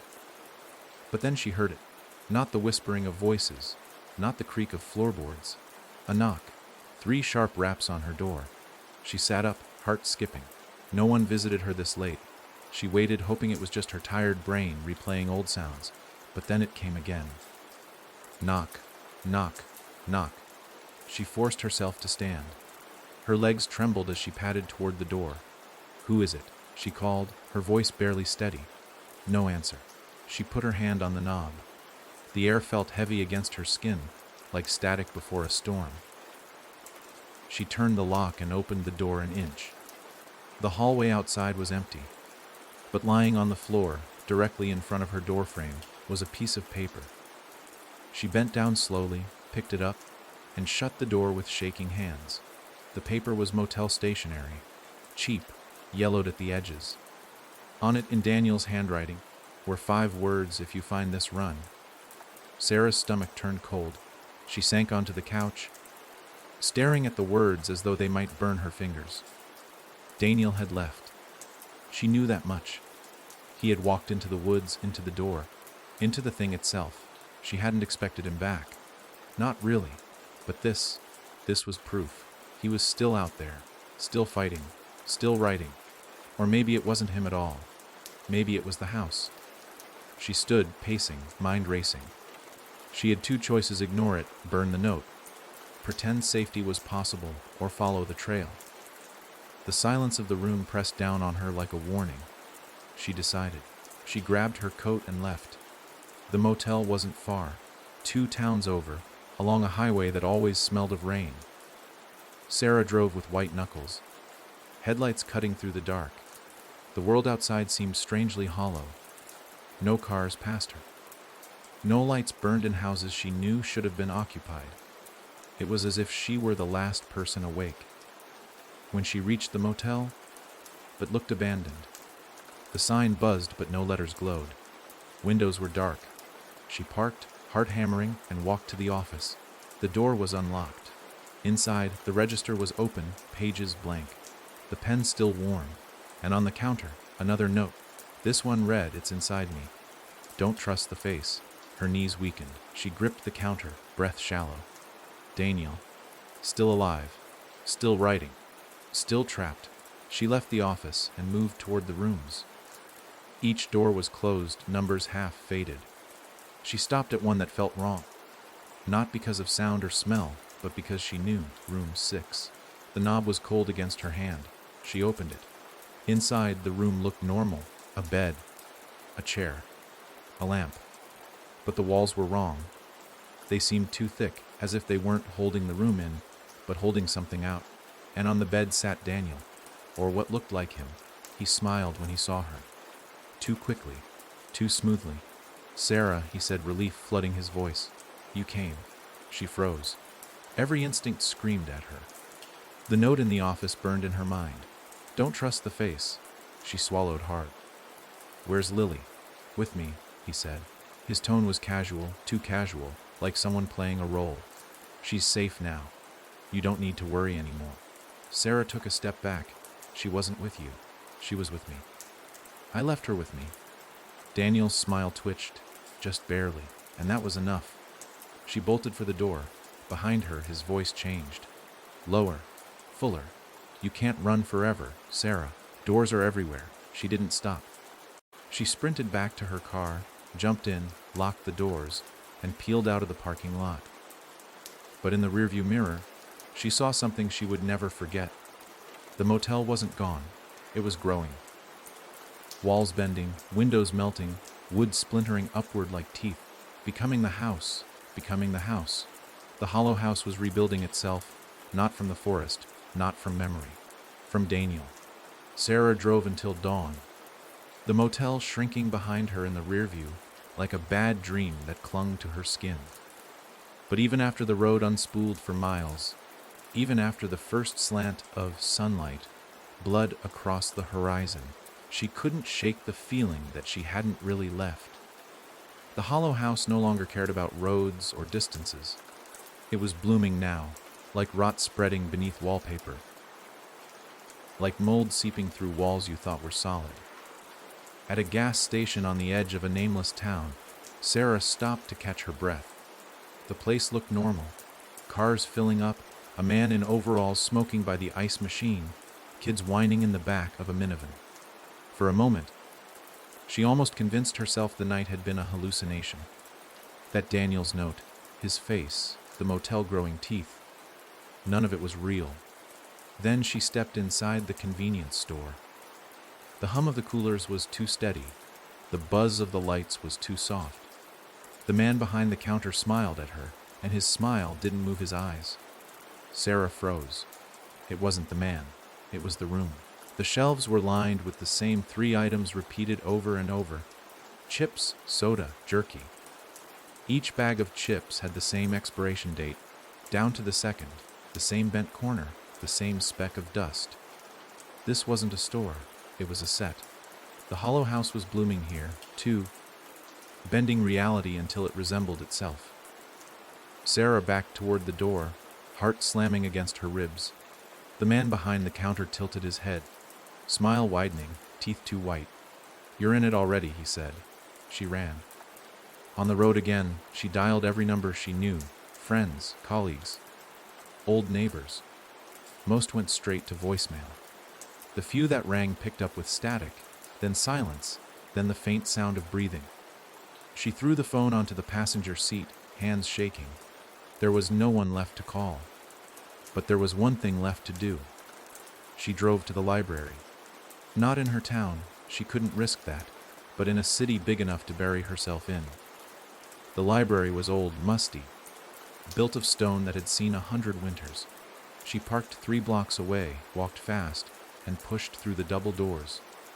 Inside, it smelled of paper and dust, human normal, safe. She sat at a computer, opened a blank document, and began to type. She wrote everything. The first time she entered the hollow house, the years inside, the pit, the inside place. Daniel's sacrifice, the motel, the rebuilding, the blooming. She wrote until her fingers ached, until the words blurred into one long scream across the screen. And at the end, she wrote the warning Daniel had left her. "If you find this, do not look for it." She saved the file to a dozen USB drives, printed copies, and left them in random books, tucking pages into atlases, cookbooks, encyclopedias. Anywhere someone might stumble across them. It was a weak plan. She knew. Words weren't enough to stop something like this. But words could spread. Words could outlive. As she slid the last copy into a children's book, she heard footsteps behind her.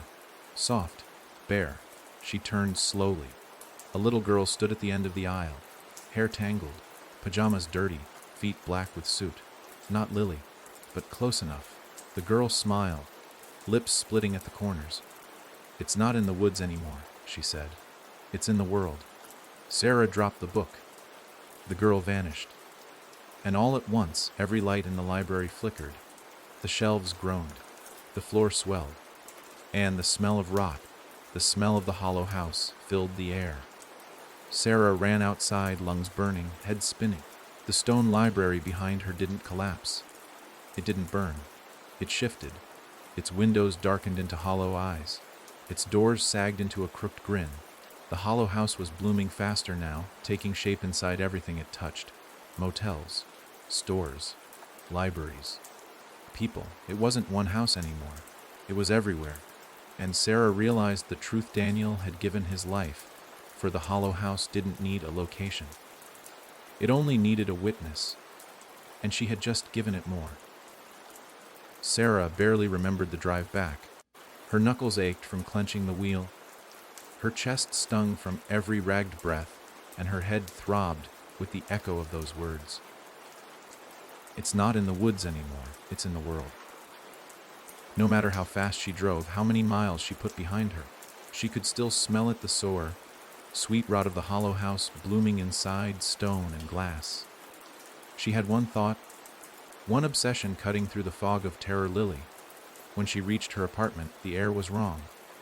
Too still. Too heavy. The lights in the hallway flickered in time with her footsteps.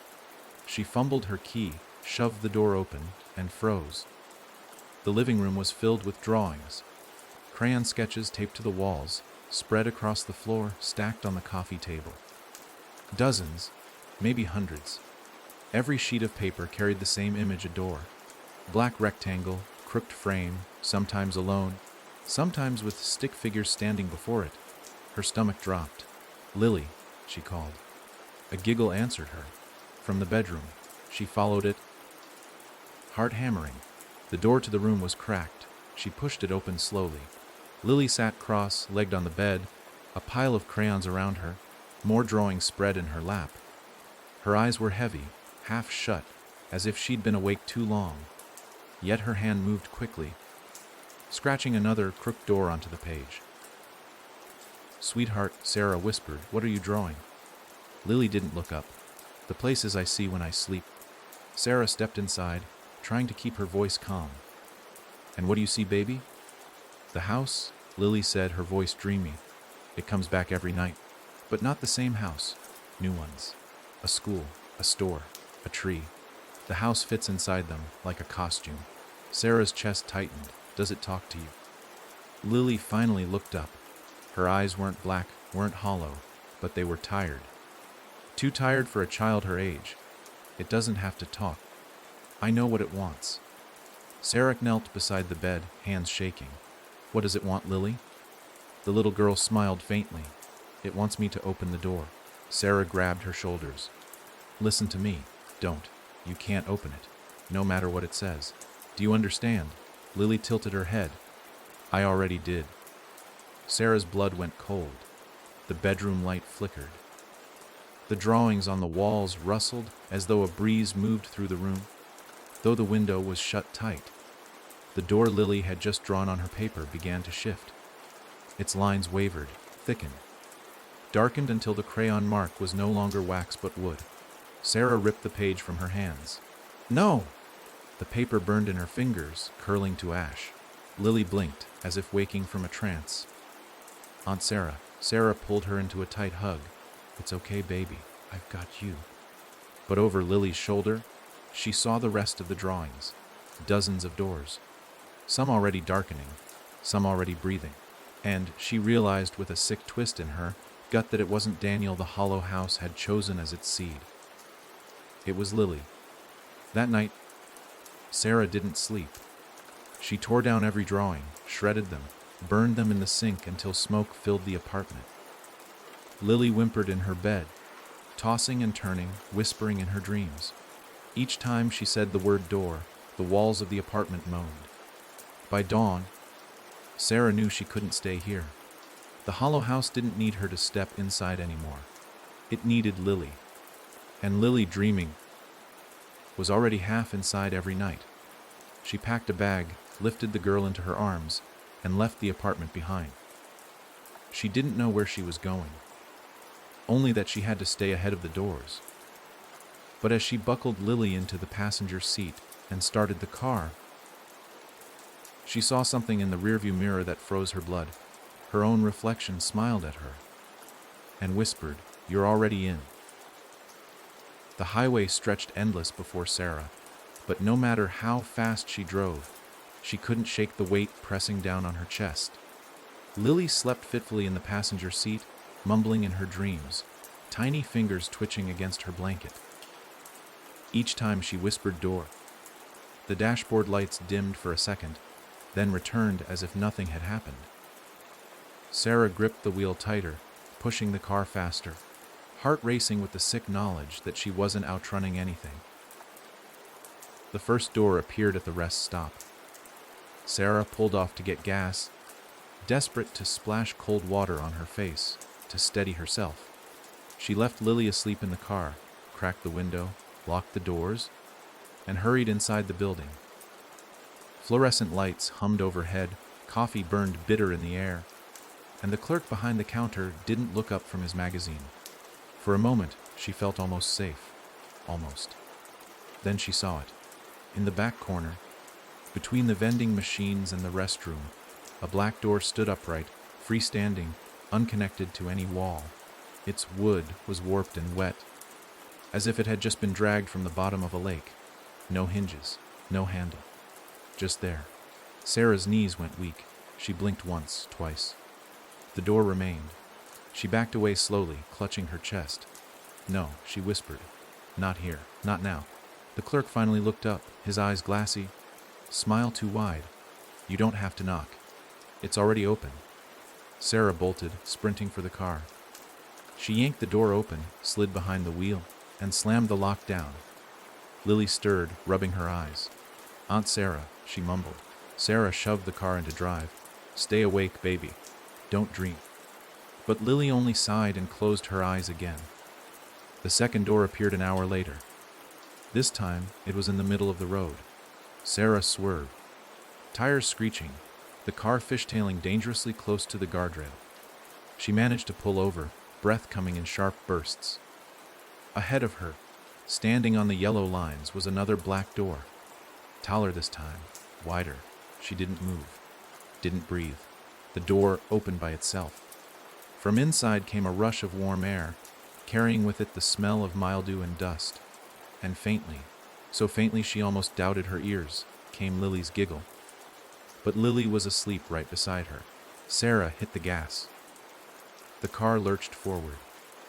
For a split second, she thought they'd crash into the door, splintering it apart. But the moment her bumper touched the wood, it was gone. Only road, only night. By sunrise, Sarah was shaking so badly she could barely keep her hands steady on the wheel.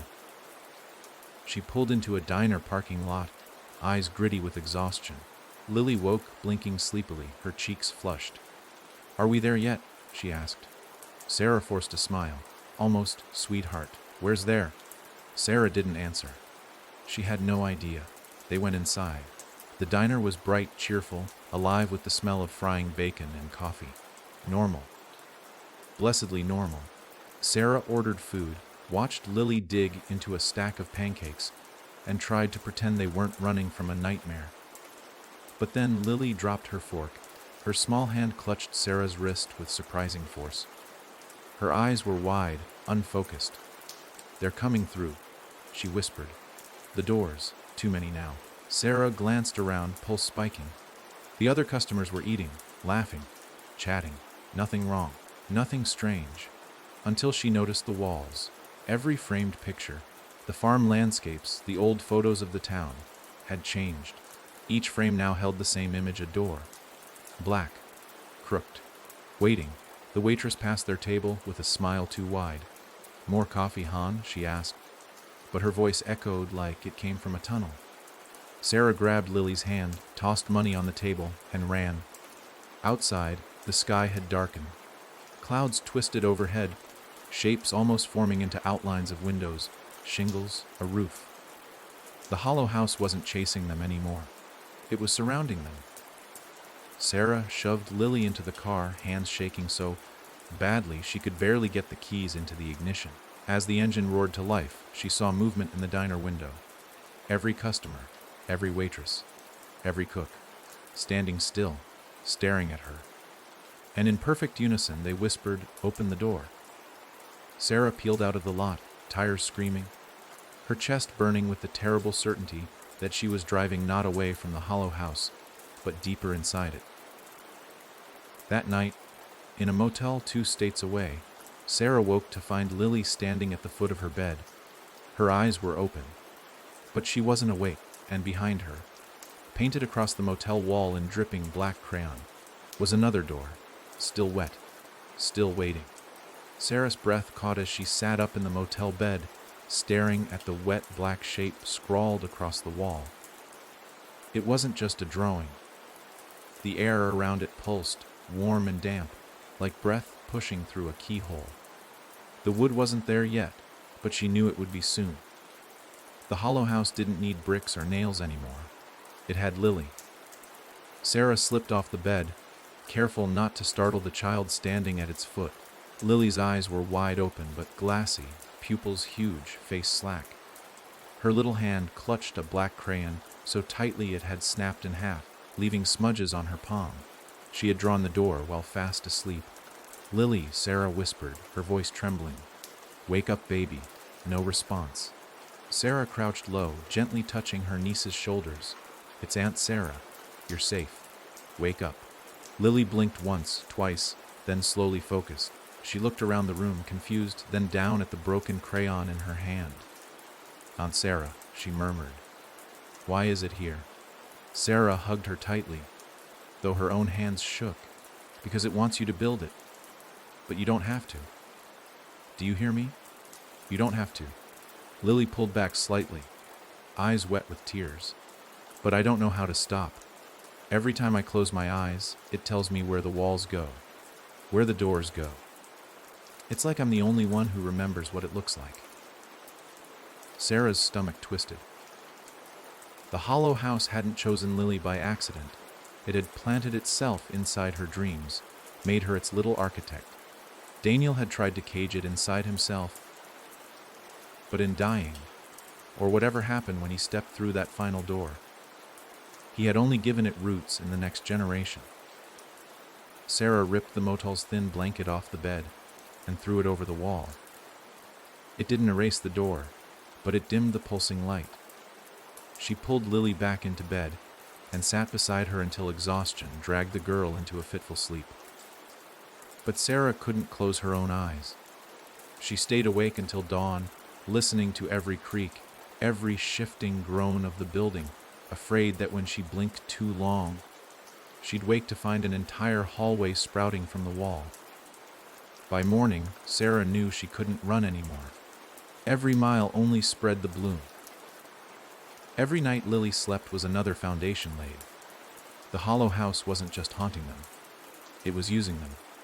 She thought of Daniel's words, the way he said the house didn't care about life or death, only memory, only grief. Maybe it could be starved, maybe it could be cut off. Sarah loaded Lily back into the car and drove, not away this time, but toward something. A place the house couldn't follow, the woods. If the original clearing, if the hollow house was reborn through Lily's dreams, maybe taking her back to the root would either sever the bond or finish them both. They arrived by late afternoon. The clearing looked smaller than Sarah remembered, though maybe that was just her fear swallowing space. The trees leaned close, as though watching. The dirt was bare, dark, lifeless. The place where the house once stood was still a scar on the earth. Lily shivered as Sarah lifted her from the car. It doesn't like this place. Sarah knelt in front of her. Good, that means we're where we need to be.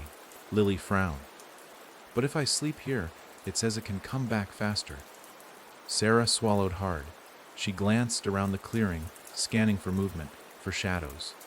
The air felt thicker already. You're not going to sleep, Sarah said firmly. Not tonight. But she saw the exhaustion in Lily's eyes. The girl was too young, too worn down to fight off dreams forever. So Sarah made her a promise she wasn't sure she could keep. I'll stay awake for you, she whispered. I'll keep the doors shut. That night, as the moon hung thin above the treetops, Sarah built a fire in the center of the clearing. She sat Lily beside it, wrapped in blankets, while she stood guard. Hours passed. The woods whispered, the fire popped, and Lily's head began to nod. Sarah shook her gently. Stay with me, baby. But Lily's eyes rolled back. Her lips moved in her sleep, and behind her, in the shadows just beyond the firelight, the first door began to form. Not on paper this time, not on walls, but in the air itself. Wood cracked into existence, frame warping, handle twisting. The door groaned as though breathing for the first time. Sarah grabbed a burning branch from the fire and ran at it, screaming. She slammed the torch against the wood. Flames licked up the frame, hissing. The door shrieked, the sound like metal tearing apart. For a moment, it worked. The door dissolved, splintering into ash that rained across the clearing. But then Lily cried out in her sleep, high, terrified, helpless, and 3 more doors bloomed at once. Sarah turned, chest heaving, realizing the awful truth. She couldn't burn them faster than Lily could dream them. The only way to stop the hollow house was to stop Lily's dreams. And the only way to stop her dreams was to make sure she never woke again. The clearing blazed with firelight and shadow. The doors bloomed faster now, crooked rectangles clawing their way into existence, crowding the tree line, pressing against the night like teeth in a closing mouth. Sarah swung the burning branch wildly, smashing wood, setting edges alight, screaming until her throat tore raw. But no matter how many she destroyed, more rose up. The hollow house wasn't rebuilding one doorway, it was building 100 at once. And at the center of it all lay Lily. Her small body twisted in sleep, lips trembling as words spilled from her mouth. Words she shouldn't know. Words in a language Sarah had never heard but somehow understood.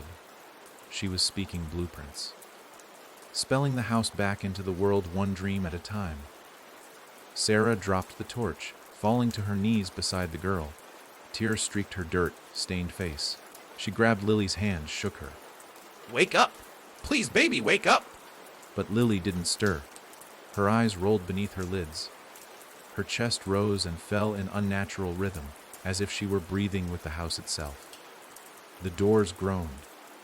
One swung open.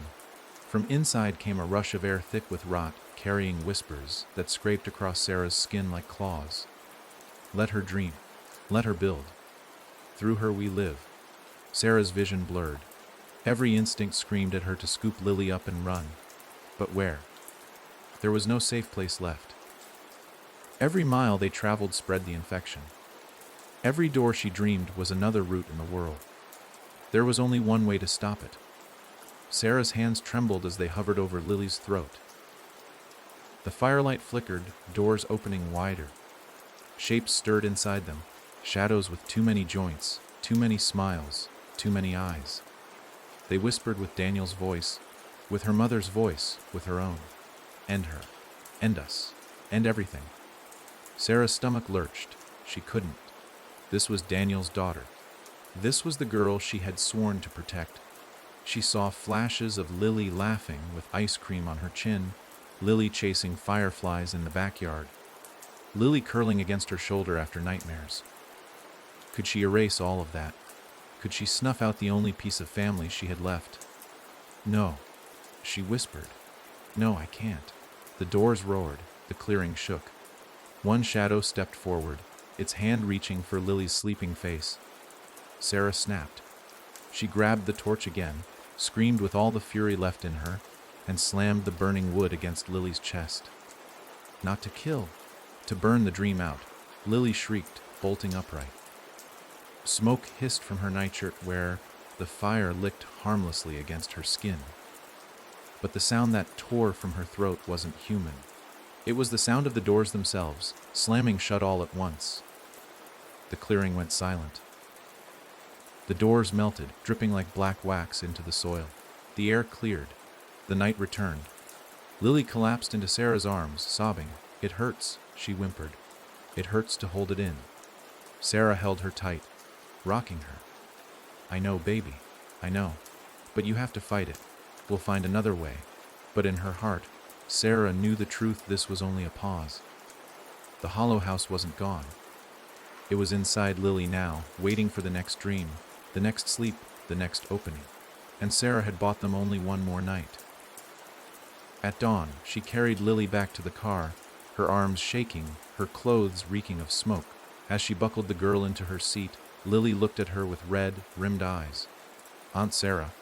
Yes, sweetheart. When I sleep again, I don't think I'll wake up. Sarah kissed her forehead, forcing a smile she didn't feel. Then I'll keep you awake forever. But as she slid behind the wheel, her own eyelids heavy from a sleepless night, she heard the faint creak of a hinge in the back seat. She didn't look. She didn't need to. She knew another door had already followed them into the car. The drive out of the clearing should have been simple. Miles of cracked asphalt, pine, shadowed roads. The faint hope of civilization just beyond the tree line. But Sarah couldn't focus on the wheel, couldn't steady her breathing, because she felt it in the car with them. The faint scrape of hinges, the pressure of air bending around something that shouldn't exist. She didn't dare glance into the rearview mirror, afraid of what she'd see there. Afraid she'd see the back seat wasn't empty at all. Lily was half asleep beside her, head lolling against the window. Every so often she whimpered, lips twitching as if she were whispering secrets to something Sarah couldn't hear. Each time, the air in the car thickened. Each time, Sarah's hands shook harder against the wheel. When she finally gave in and glanced back, her stomach dropped. The door was there, wedged between the back seat and the trunk, its frame too tall, too wide, yet somehow folded to fit inside the car. Its surface was black, slick, almost wet. It had no knob, just a thin line down the center, trembling like a mouth trying not to laugh. Sarah's breath stuttered. She pressed the gas harder, as if speed could outpace what was already inside. The line down the center of the door quivered, widened. A draft poured into the car, smelling of rot and old wood. Lily stirred, eyes fluttering open. "Aunt Sarah," she murmured, voice faint, "don't open it." "I won't," Sarah said quickly, her voice breaking. "I swear, baby, I won't." But the door wasn't waiting for permission. It was opening itself. A pale hand slid through first. Too thin, too long, fingers jointed wrong. Then another, gripping the frame. Slowly, a head pushed through. Hair plastered wet against a face that looked almost human. Except the skin sagged as if it were melting. The mouth stretched into a grin, teeth rotting and sharp. Sarah screamed and jerked the wheel. The car skidded, tires shrieking. Metal screaming as it swerved off the road. They smashed through brush, hit a ditch, and jolted to a stop. The airbags burst open, the cabin filled with smoke and dust. Dazed, ears ringing, Sarah fought to stay conscious. She turned toward Lily. The girl was crying but alive, strapped tight in her seat. The back seat, though, the door was gone, as if it had never been there. Sarah's pulse roared in her ears. She stumbled out of the car, yanked Lily free, and collapsed onto the dirt, pulling the girl into her lap. Her chest heaved. Her hands shook. But Lily wasn't looking at her. She was looking over Sarah's shoulder. Sarah turned. There, standing in the ditch just a few feet away, was the door. Upright, freestanding, and this time it was open. Through it, Sarah saw not the forest, not the road, the house. The rotting hallway, the cracked wallpaper, the endless dark. She smelled the mildew, the copper stink of blood in the floorboards. And she heard his voice. Sarah, her heart clenched. She knew that voice. Raw, broken, familiar. Daniel. The shadows inside the door shifted. A figure emerged. His figure. His face. His eyes. But his smile was wrong. "Come inside," he said. "It's safer here." Sarah clutched Lily tighter. The girl whimpered, burying her face in Sarah's shoulder. "No," Sarah whispered. Daniel tilted his head. "Then she will." The door groaned wider. The air around them pressed heavy, pulling Lily's hair toward the opening like a tide. Sarah dug her heels into the dirt, holding the girl with all her strength. "Stay away from her!" she screamed. Daniel stepped one foot into the ditch, shadows clinging to him like smoke. His eyes flickered. His eyes, then not his eyes, then black pits. "You can't keep her out forever," he said, voice echoing with too many layers. "She is the blueprint. The architect. She is the house." And then, before Sarah could move, before she could even breathe, Lily lifted her head and whispered, "He's right." The door slammed shut and vanished, leaving only the ditch, the wrecked car, and Sarah. Holding the child she no longer trusted was entirely human. Sarah sat in the ditch long after the door vanished, her arms wrapped around Lily like chains. The morning sun climbed higher, but it gave no warmth. Every sound, the buzz of insects, the distant hum of traffic, felt hollow, like the world was playing a recording of itself. Lily clung to her silently, her face buried in Sarah's shoulder. But Sarah couldn't shake the words the girl had whispered. "He's right. I am the house." By noon. They were on the move again, walking the shoulder of the highway with nothing but a backpack and desperation. Sarah refused to look back at the wrecked car. It wasn't just twisted metal anymore. It was already blooming, rust spreading like mold, glass warping like wet wood. She could feel the house inside it, testing the edges of reality, reshaping the wreck into something with corners that didn't belong. Lily walked quietly, too quietly for a child. Her little hand was warm in Sarah's, but it pulsed strangely, in rhythm with her own heartbeat. Sometimes Sarah glanced down and thought she saw black veins threading under the girl's skin, but they faded the moment she blinked. By the time they reached a bus station in the next town, Sarah was exhausted, dizzy from lack of sleep. She bought 2 tickets with trembling hands, choosing a destination at random. anywhere farther away, anywhere the house wouldn't follow. But as they sat on the hard plastic bench, waiting for the bus, Sarah noticed Lily had begun to draw again. She didn't have paper. She didn't have crayons. But her finger traced invisible lines against the bench over and over, pressing into the air. Crooked rectangles. Frames. Doors. Sarah grabbed her wrist. Stop. Lily looked up, eyes wide and glassy. I can't. It wants out. Sarah swallowed hard. Then fight it. You're stronger than it. Lily's lips trembled. No, Aunt Sarah, I'm not stronger. I am it. The bus arrived with a hiss of brakes. Sarah dragged Lily aboard, her chest heavy with dread. They sat near the back.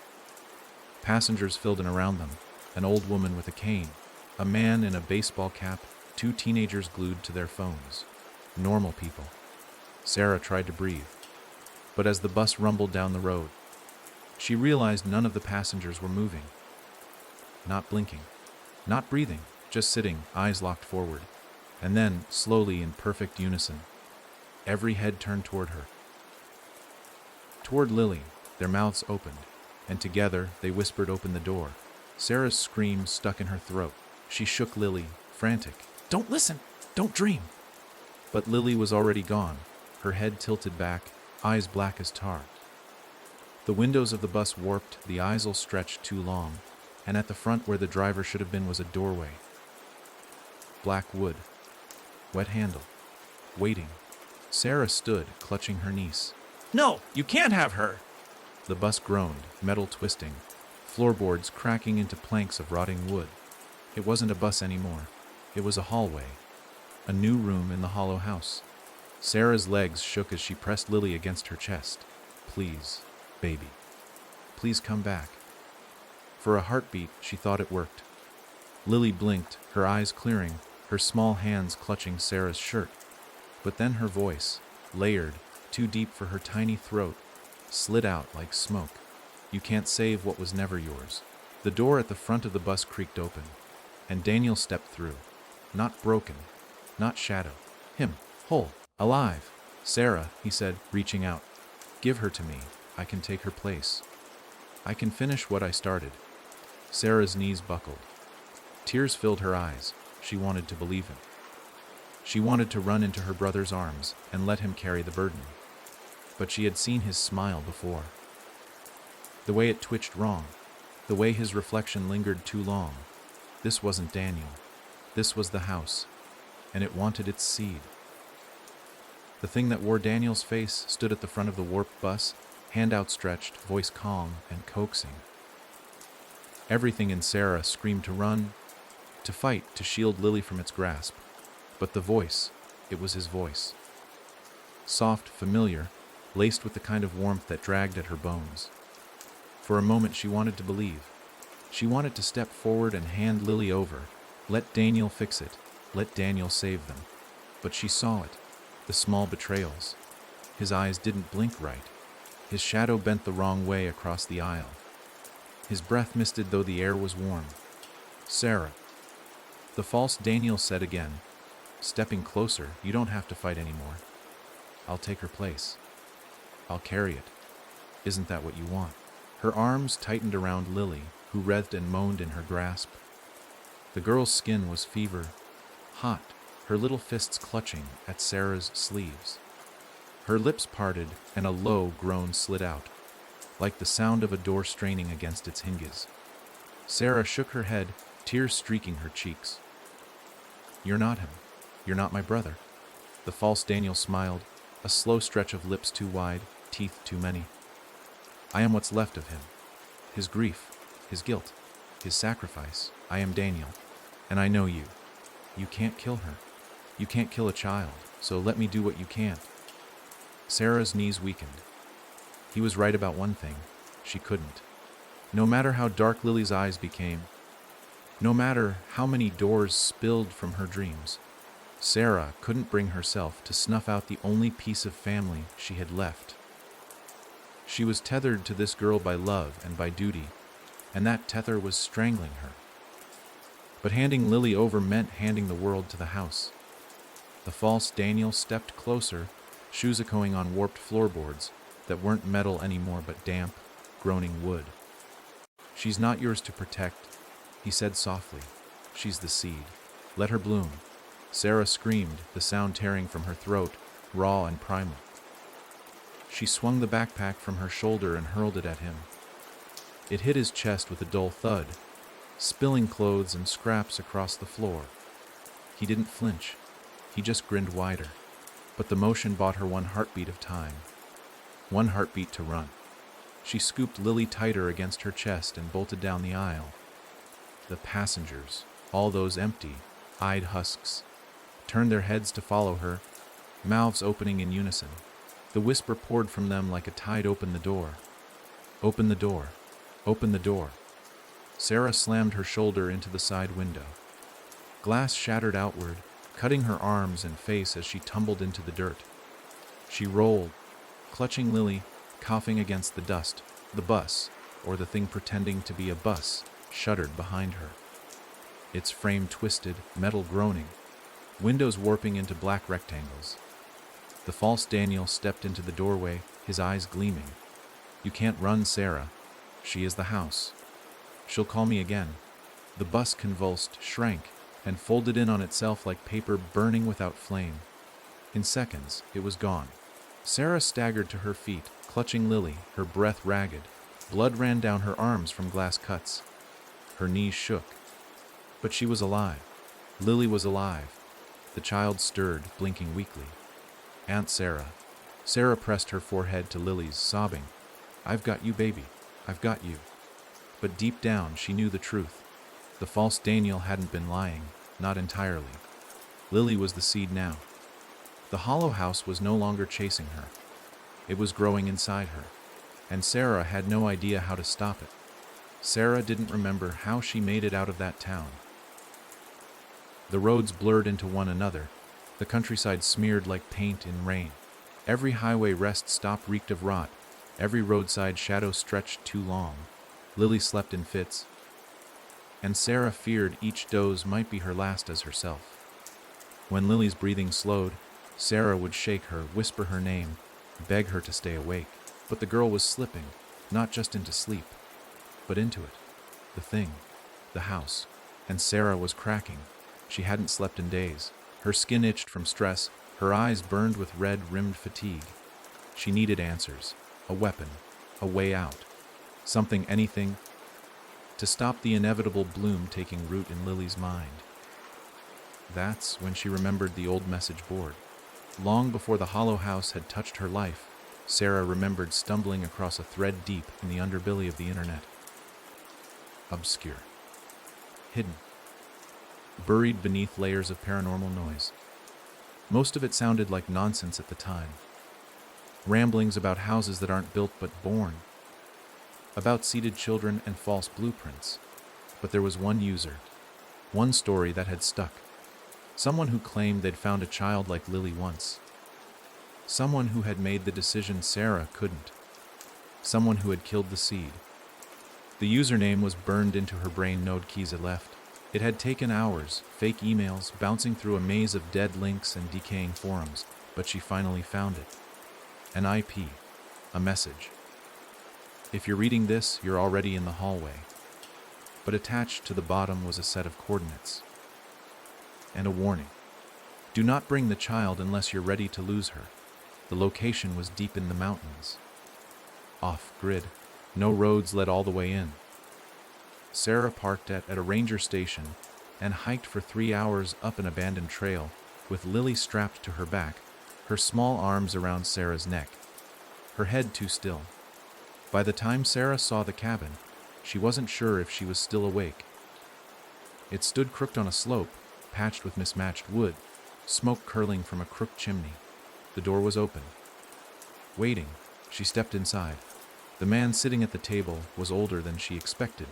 50s, maybe 60s, but he had the eyes of someone who had seen something that had never fully let go. "You're her?" he said without looking up. "The sister." Sarah froze. "You know me. I know your brother." The words hit like a slap. "Daniel? You knew Daniel?" He looked up. "I knew what he was trying to do. What he tried and failed to stop." Sarah lowered Lily to the floor gently. The girl curled up on a rug, immediately slipping into unconsciousness. "She's the seed," Sarah said quietly. He nodded. "I can smell it on her." Sarah's voice cracked. "You said you killed one. Is that true?" His face darkened. Yes, years ago. "A boy named Eli, 7 years old, eyes like glass. Said the house talked to him when he dreamed." "What happened?" "I stopped him before it finished growing," the man said. "I thought I saved the world." He stood and walked to a bookshelf, pulled down a thick folder, tossed it onto the table. It slid open. Newspaper clippings, burned photographs, drawings that made Sarah's skin crawl. "But you didn't?" she asked. The man shook his head slowly. "I stopped that seed, but I didn't kill the roots." Sarah sat across from him, the weight of her choice pressing down like stone. "I can't kill her. She's just a child. She won't be for long," he said, his voice flat. "The house doesn't grow them to be children. It grows them to be doors." Sarah whispered, "Isn't there another way?" The man paused. Then, softly, "There's one." She leaned forward. "Tell me." But he didn't answer, because Lily was standing behind her, eyes wide, mouth open, and whispering in his voice. "Too late," she said. "You're already inside me." The walls of the cabin groaned. The wood warped. The fireplace hissed, coughing out black smoke. The man screamed, grabbing a gun from the shelf. But the moment he turned, a door opened behind him, a real door. Black. Wet. It swallowed him whole. Sarah grabbed Lily and bolted, crashing through the front door into the cold mountain air. The cabin behind her howled like a dying animal, shrunk in on itself, then blinked out of existence. And the worst part, Sarah could still hear the man's voice screaming from inside Lily's mouth. They didn't stop running, not when the ground quaked beneath them. Not when the trees around them twisted into shapes that shouldn't exist. Trunks bent like knuckles, branches scraping together in whispered arguments. Sarah ran like she was chasing her own past, clutching Lily against her chest, even as the girl burned with fever and murmured names of rooms that had never existed. She didn't look back. There was nothing behind her to see, because the cabin was gone, not destroyed, not collapsed, erased. The man who claimed to have killed his seed had been consumed by the very thing he once defeated. And now, the same thing was whispering through Lily's voice.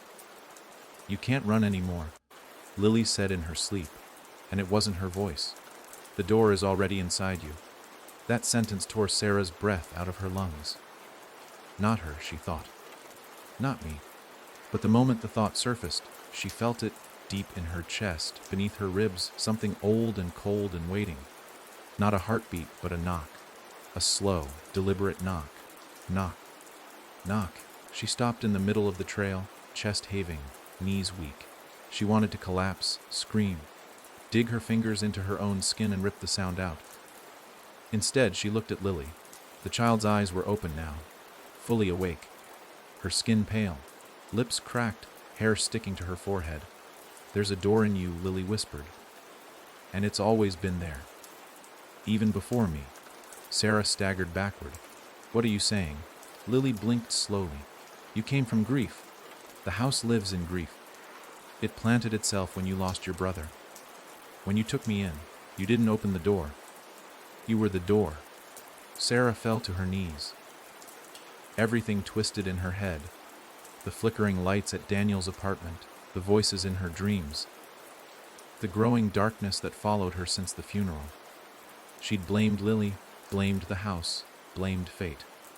But what if it had always been her? She heard the voice again. Daniel's voice, except now she couldn't tell if it had ever been real. "You never left," it said. "You were always inside." She was sobbing now. She pressed her forehead into the dirt. Lily knelt beside her, touched her shoulder. "It's okay," she said softly. "You don't have to fight anymore. You don't have to choose." Sarah looked up, eyes red, face streaked with mud. "What does that mean?" And then Lily reached forward, 2 small fingers, and tapped twice against Sarah's chest. Knock. Knock. The world shifted, not violently, not all at once, But subtly, the air thickened, the wind died, the birdsong stopped, and Sarah felt the ground beneath her tilt, as though she were standing on a house that had just been lifted from below. She looked around. The trees were no longer trees. The bark was wallpaper. The leaves were curtains. The sky was a ceiling. She was inside. Not physically, but something deeper. The house was no longer following them. It had turned her into a wing of itself. And Lily was just the key. Sarah stood slowly. Her limbs felt wrong. Her skin itched. "I don't understand," she whispered. "If it's using me, if I've been part of it all along, then why keep running?" Lily stepped back, her expression unreadable. "Because you weren't ready to open the last door." Sarah stared. "What door?" And then Lily raised her arm, pointed to Sarah's shadow. There, rising from the blackness at her feet, was a tall, thin door. It stretched straight from the silhouette cast by her body, carved from her darkness, tall as a man, with no handle, just a crack of light along its edge. Sarah's heart hammered. "What's behind it?" Lily's answer was quiet, almost kind. "Everything you've forgotten. Everything the house has been feeding on." Sarah stepped closer. Her fingers twitched. The crack of light pulsed. "Will it end if I go through?" she asked. "I don't know," Lily said, "but you have to open it now. Because if you don't, it'll open itself." And then, without warning, the door began to open. Not outward, not inward, but through her. A scream built in her throat, but it wasn't fear. It was recognition, because behind that door was her. The version of Sarah who had never survived Daniel's death. The Sarah who had never taken in Lily. The Sarah who had let the grief rot, fester, and hollow her out until the house had moved in quietly and started redecorating her soul. And now the two versions were meeting. One screaming, one silent, but both doomed. The moment the shadow door opened, Sarah felt it, not like a gust of air or a rush of fear, but a cold hand sliding through the folds of her memory, flipping pages she hadn't read in years. She didn't walk through the door. She fell, straight into herself, into the space where pain had never been unpacked, where the hollow house had built its first foundation in silence and sorrow. She landed not with a crash, but with a thud, soft, final. She was standing in Daniel's old bedroom, not the one from the apartment she'd found him in. No, this was older. From childhood. The posters on the wall were crooked. The floor was still littered with comic books and broken toys, and on the bed he sat there. Daniel, 12 years old, alive. She couldn't breathe. He was flipping through a notebook, his feet kicking slowly, humming some nonsense song under his breath. "Daniel," Sarah whispered. He looked up, smiled. "You took forever." Her throat tightened. "Is this real?" He tilted his head. "You tell me." "You're the one dreaming it." Sarah stepped closer, slowly. "I thought Lily was the one building the house." "She is," Daniel said, "but only after you showed her the blueprints." The words cracked something inside her. "I didn't," she started, but stopped, because she had. Not with intention, not with awareness, but in her grief. She'd poured herself into Lily. Every fractured thought, every buried image, every memory that hurt too much to carry alone. She'd carried Daniel's death like a virus, wrapped in love and desperation. And Lily, poor Lily, had caught it. "You made me a room," the boy said quietly. "When you couldn't talk to Mom, when you couldn't cry at the funeral, you built me a room in your head, and you never stopped adding on." Sarah knelt, unable to look away. "Then why is the house hurting people?" Daniel's expression darkened. "Because you never let the pain out. You just locked it in, and things rot in the dark." The air shifted, the bedroom dimmed, and then the walls breathed, not metaphorically. They inhaled, creaked, and then exhaled, pulsing like lungs. Behind Daniel, the far wall peeled open, not like a door, but like skin. And on the other side was a hallway, narrow and wet, lit by a single flickering bulb. Daniel looked at her. "You have to keep going. This place, it doesn't end here. You have to see it all." Sarah shook her head. "I don't want to." You already did, he said. That's why you're here. She stepped through. The hallway stretched forever. Each step echoed. The bulb overhead swung slightly, casting shadows that flickered like old memories. As she passed closed doors, she felt what lay behind them, the hospital room where she watched Daniel flatline, the voicemail she ignored for 3 days, the apartment hallway where the coroner told her, "I'm sorry, we did everything we could." Each door pulsed with pain she had packed away and labeled as dealt with. But she hadn't dealt. She'd stored, stacked, sealed, until the house moved in, until Lily started drawing the floor plan. The hallway twisted suddenly, turning into their childhood kitchen. But it was wrong. The ceiling was too low, the counters too tall. Her mother stood at the sink, washing blood off a plate that never came clean. Her hands moved in a loop, scrub, rinse, eyes blank. Sarah whispered, "Mom." Her mother turned, smiled with teeth missing. "We keep what we can't say, Sarah. We build rooms for it." The blood from the plate dripped to the floor. "Stop it," Sarah begged. "Please. I don't want this anymore." But her mother just said, then knocked the house down. Sarah turned, and there it was. A staircase. Endless. Spiraling down. The words were painted in black above the first step. Recsthe Fires Door. And something deep inside her remembered it. Not Lily, not Daniel, her. Sarah had opened the first door. Long before the drawings, long before the deaths. It had started with a whisper. A wish. A quiet please she never said aloud, "Take the pain. I don't want to feel it anymore." And something had answered. Not with words, but with a house. The staircase groaned under Sarah's feet, each step downward heavier than the last. It didn't spiral so much as collapse inward, like she was descending into the throat of some long, dead god. There were no walls now, only a blackness pressing close, tighter than darkness had any right to be. The words Erluius echoed in her mind with every breath. The deeper she went, the louder it grew, until it didn't feel like her thoughts anymore, but a chorus. She wasn't alone. Sarah reached a landing at last, though it offered no relief. The air was thick, wet with mildew and copper, and the smell triggered something deep and forgotten, like a closet she was never meant to open. Ahead of her, another hallway stretched into the dark, only this one wasn't abandoned. She could hear them now. Whispers.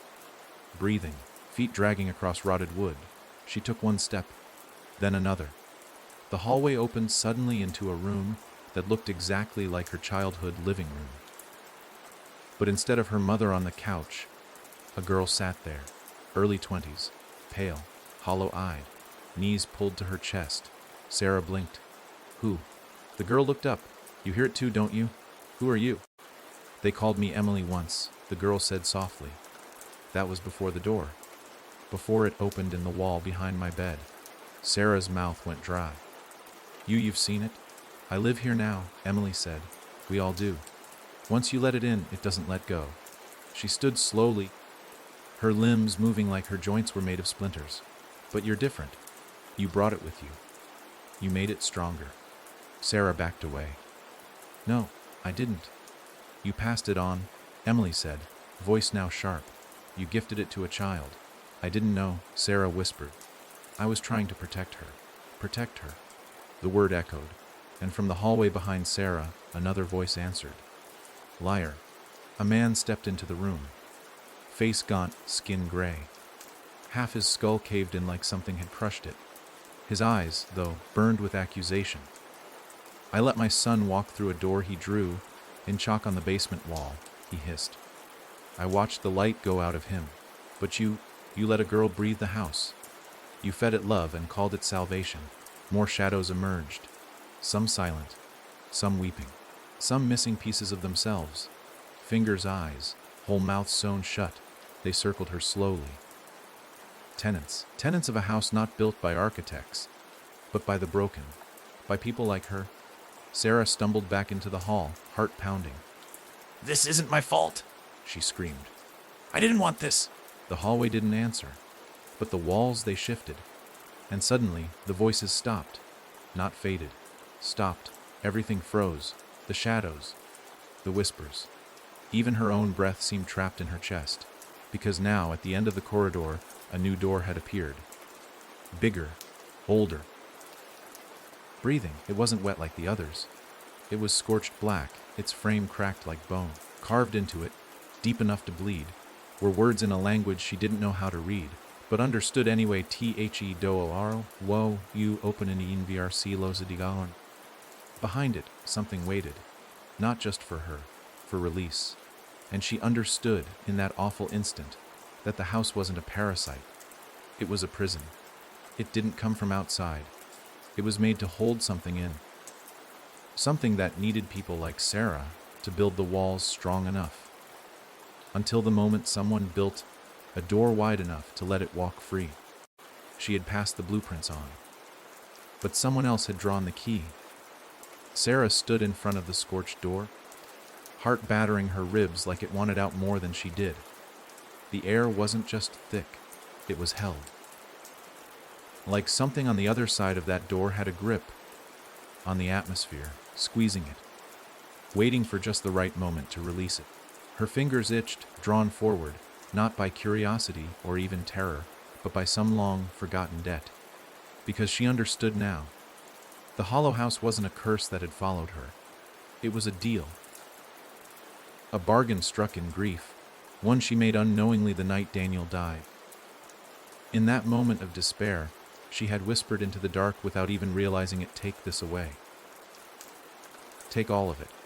I don't want to feel it anymore." And something had listened. She wasn't just a victim. She was the architect of her own haunting. The door pulsed gently, like a heartbeat. And something behind it, something old, stirred. She heard it not with her ears, but deep in her spine. Like the sound of a root cracking under centuries of pressure. It wasn't the house.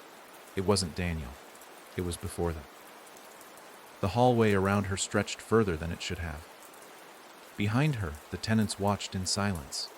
Emily, the man with the shattered skull, and dozens of others. Their eyes didn't hold hatred anymore, only waiting. They weren't angry. They were tired, waiting for someone brave, or broken, enough to do what none of them could.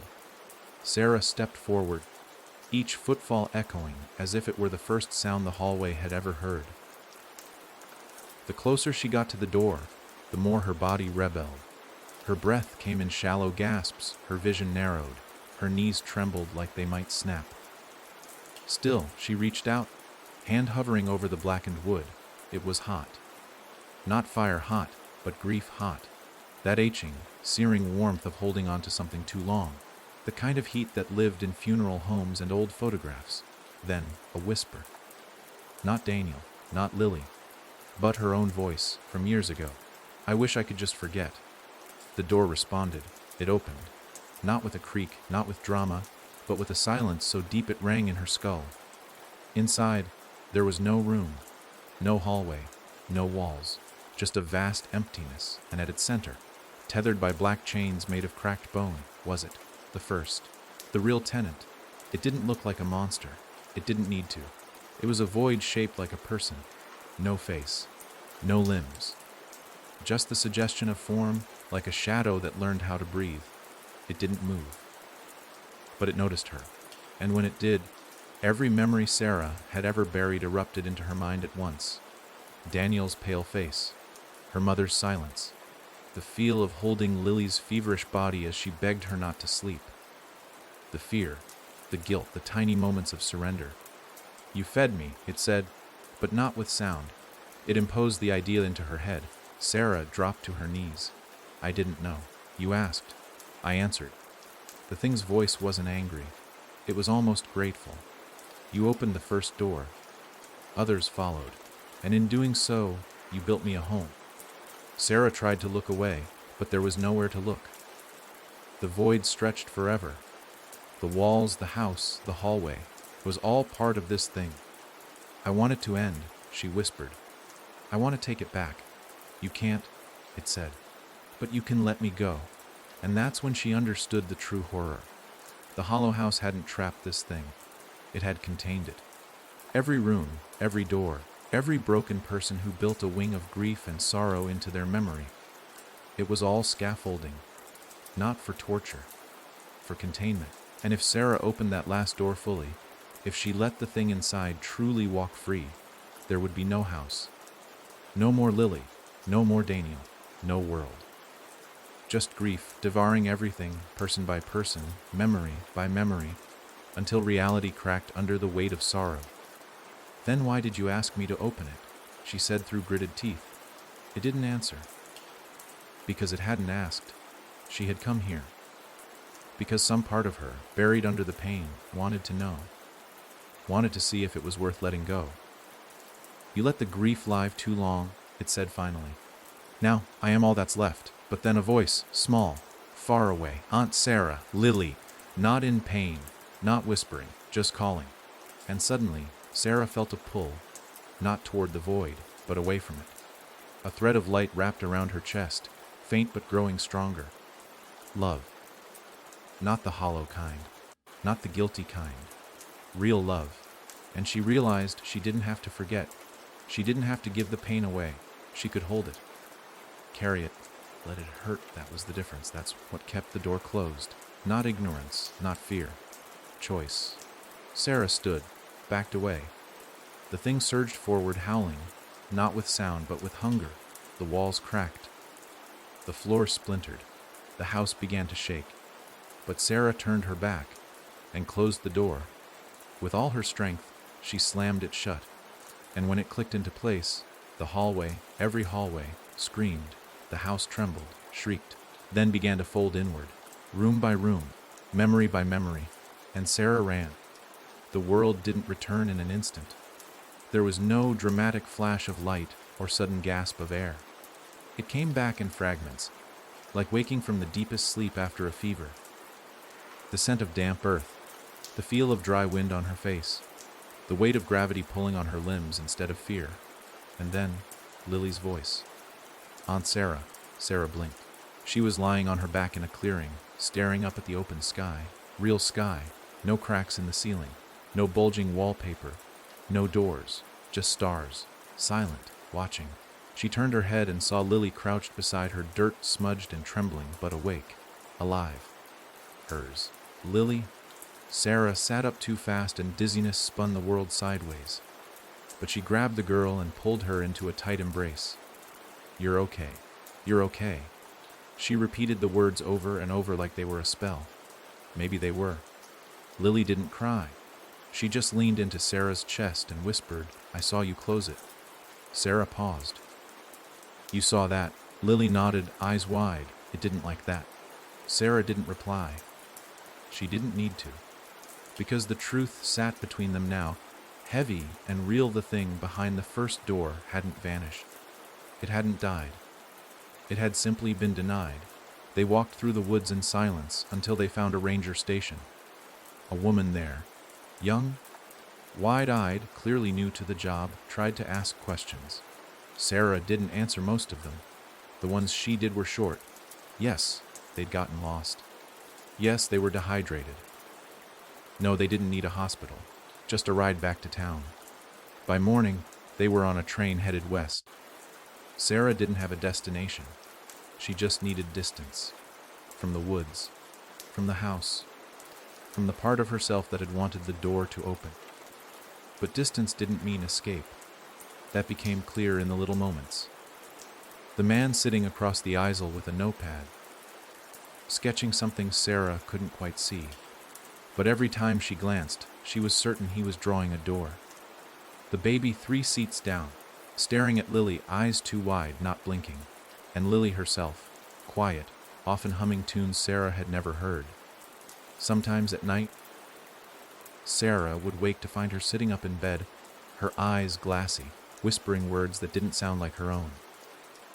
When Sarah would call her name, Lily always turned and smiled.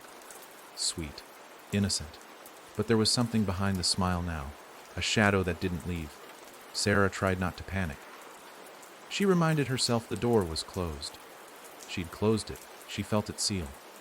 The thing was locked away again. But locked doesn't mean gone. Locked doesn't mean safe. Because grief doesn't die. It waits, it hides, it builds rooms when you're not looking. And one night, just as she was drifting off to sleep in another roadside motel, Sarah heard it again, soft, distant. Knock, knock, 2 knocks. Not at the door of the motel, not in her dreams, but inside her chest, the place the first door had once been. She sat up, heart racing, sweat clinging to her skin. Lily was already awake, sitting on the edge of her bed, facing the window. "Did you hear it?" Sarah asked, barely above a whisper. Lily didn't turn. "It remembers you." Sarah felt tears sting her eyes. "What does it want now? To be let in," Lily said calmly. "Again." Sarah shook her head. "No, I won't. But Lily finally turned, her expression empty. "It doesn't need you to open the door anymore." "Aunt Sarah." "Not now." Sarah's breath caught in her throat. "Why?" Lily's lips twitched. "Because you already showed it how." The room felt colder. The shadows in the corners stretched too far. And outside, down the hall, Sarah heard the faintest, most familiar sound in the world, a door unlatching. The sound of the door unlatching didn't echo in the motel hallway like Sarah expected. It slid through the air like a breath being drawn, quiet and deliberate, as if the house was no longer a place, but a presence. Something that had learned to wear the shape of silence. She jumped out of bed and reached Lily in 2 steps, grabbing her shoulders. "Did you open it?" Her voice cracked from a place just above hysteria. Lily didn't flinch. She blinked slowly, as if returning from somewhere far away. "I didn't open anything," she said calmly. "It's just learning." Sarah's stomach sank. Learning what? How to open itself. The lights flickered above them. 1 blink, 2, then a faint pop, and the bulb near the door went out, leaving only the yellow bathroom light to cast long, twitching shadows across the room. Sarah stared at Lily, heart pounding, as realization wrapped its hands around her throat. The house didn't need a host anymore. It had watched her, studied her mind, felt her grief, fed off the guilt she buried, and the love she clung to like a life raft. It didn't need to be opened from outside now. It had grown roots. It had figured out how to bloom from within. Lily stood and moved toward the window. Her little hands pulled the curtain aside and stared into the night. "There's another one," she whispered. "A door. In the sky." Sarah joined her, hesitant, expecting to see nothing. Just stars and maybe the outline of the mountain range they'd left behind. But there it was. A shape, almost invisible. A rectangle in the dark, pulsing faintly. A door, hanging miles above the earth, too far to reach, but close enough to cast a feeling. She hadn't thought the air could feel tainted, but it did. Lily turned to her. "It's not just me anymore." And just like that, Sarah understood what was happening. The hollow house wasn't spreading like a plague. It was spreading like blueprints. The more people touched by it, the more minds that remembered its shape, the more it could replicate. Not by force, but by memory. The trauma wasn't the infection. It was the ink. Grief, loss, loneliness, regret. They were the lines the house used to draft its return. She turned on the television. Static. Every channel. Except one. A children's cartoon played on loop, cheerful and colorful, until a character turned to face the screen and knocked twice. Sarah shut it off. In the bathroom, the mirror fogged over, even though no one had used the shower. Across the condensation, 2 words etched themselves like breath on cold glass. "We're home." Sarah stumbled back, heart clenching. They hadn't brought the house with them. They were already inside it. The motel was another room, a new wing, and the world outside. That pulsing door in the sky, another floor, built by someone else's sorrow. "Is there a way to stop it?" Sarah asked. Lily's face was pale, but her voice was steady. "Maybe. But it's not just about closing a door now. It's about forgetting how to build them." Sarah stared at her. "What does that mean?" "It means we can't just run anymore. We have to make people forget. Forget the house. Forget what it looks like. Forget it exists." "But how?" Sarah asked. Lily didn't have an answer. She just reached for Sarah's hand and held it tightly, And in that moment, something passed between them. Not words, not even thoughts, but a sense. A possibility. If the house was built by pain and memory, then maybe it could be undone by remembrance. Not forgetting grief, but facing it, speaking it, bringing it out of the walls and into the open. But they had a long way to go. Because that night, across the country, in a small town miles away, a boy named Henry woke up from a nightmare with a floor plan in his hand. A drawing he didn't remember making. His mother found him at the kitchen table, tracing doors he'd never seen and naming rooms no one had ever entered. He didn't speak when she called his name. But he knocked on the table twice. Knock, knock. It started with one child, then 3 more by morning. A girl in Ohio who traced the outline of her closet door in salt. A boy in Tokyo who whispered to a wall that hadn't been there the day before. A teenager in rural France who stared at his mirror until his reflection stopped copying him. Each of them waking from dreams they didn't understand, holding drawings they couldn't remember creating, with eyes just a little too empty. Sarah watched the reports roll in. On social media, on conspiracy boards, even in mainstream news. At first, they came disguised as unrelated oddities: missing children, sudden psychotic breaks, mysterious drawings mailed to strangers with no return address. But she saw the pattern. She knew it now. The house wasn't lurking in the shadows anymore. It had stepped forward, wearing masks of coincidence, its blueprints bleeding into the subconscious of the world. It was growing, faster, smarter. She sat at a bus station with Lily, both of them hunched over a public bench, surrounded by people who looked like they hadn't slept in weeks. People who stared too long at walls, who jumped at passing reflections. Sarah noticed a man nearby reading a newspaper upside down, his eyes never blinking. A woman with a baby in a carrier kept whispering, not this door, under her breath like a mantra. They were all feeling it. The hollow house had infected the idea of itself. And that was worse than any virus, worse than any ghost. Because it meant the horror didn't need to crawl through walls anymore. It only needed to be remembered. I saw my teacher draw a door on the board today, Lily whispered. She didn't even notice. She just kept tracing it over and over. She smiled while she did it. But it wasn't her smile. Sarah nodded. It's not going to stop. But maybe we can interrupt it, Lily said, gripping her backpack tightly. How? Sarah asked. I think we need to tell the story. Sarah turned to her, confused. What do you mean? We need to let people remember it, right? Lily said. Not with fear. Not with silence. With truth. Sarah nearly laughed. Truth. You think a horror that feeds on pain and memory can be killed with honesty? Lily's voice was firm. Not killed, but changed. That silenced Sarah. Because she'd seen what the house could do. She'd seen it twist her memories, trap people in their worst moments, carve its shape into their trauma like names into wet cement. But maybe what it couldn't handle was being seen. Truly seen. Named. Not whispered about, not feared in silence, but dragged into the light.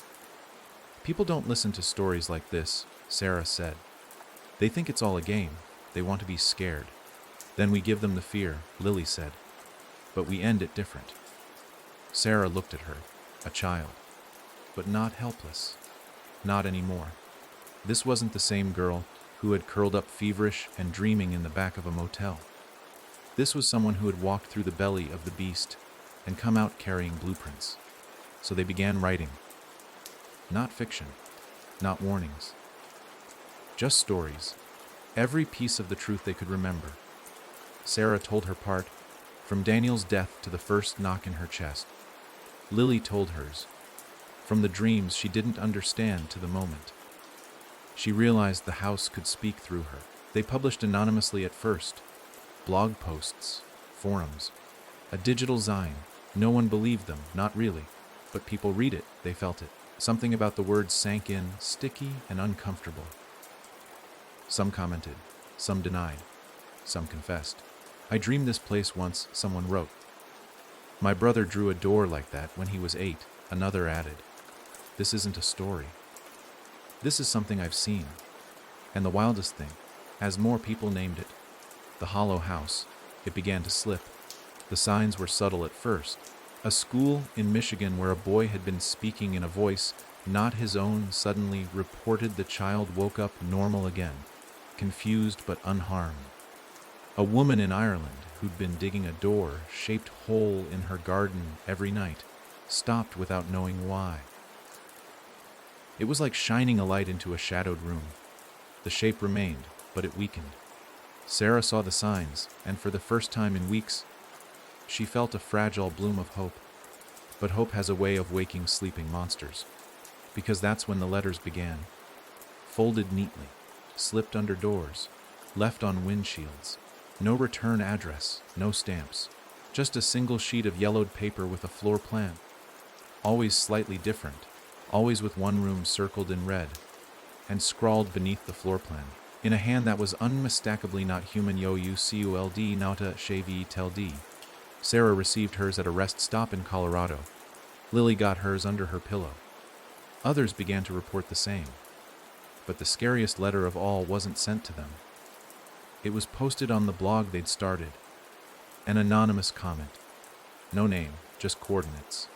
And 5 words, "We built one for you." Sarah clicked the coordinates. Her screen went black for a second. Then a photo appeared. A house. In the middle of nowhere. New construction. But the design, unmistakable. The angles were wrong. The windows too narrow. The door slightly too tall. The roof sloped into a point that hurt the eye if you stared too long. The hollow house had been built in the real world. No longer memory, no longer dream. Now it had an address. They shouldn't have gone. Sarah knew that the second she stepped out of the car. The road that led to the house wasn't marked, not even on the map she'd downloaded offline. It just appeared. A gravel path curving through pine trees that leaned a little too close, like they were eavesdropping. The wind died the moment they turned down it, and the radio gave a sharp pop before it cut out completely. Lily sat in the passenger seat, clutching the letter in her lap. She hadn't spoken much since they saw the photo online. Her face was blank, the kind of blank that masks screaming thoughts behind a paper, thin wall of calm. But her hands trembled slightly. Sarah noticed. She didn't say anything. The house came into view like a wound cut into the forest. It didn't match the photo. No, it was the photo. The exact same lighting, angle, shadows. Like the image hadn't been taken of the house, but from the house's own memory of itself. It stood too straight, its lines too clean. No construction debris, no workers, no permits. It looked as if it had risen overnight. Not built but revealed. Sarah parked 50 feet away. Her legs didn't want to move when she stepped out. Neither did Lily's. But they walked together, slowly, drawn not by curiosity, but by an obligation so deep it felt ancestral. They had told the world the truth. And now, the world had whispered back, "We heard you."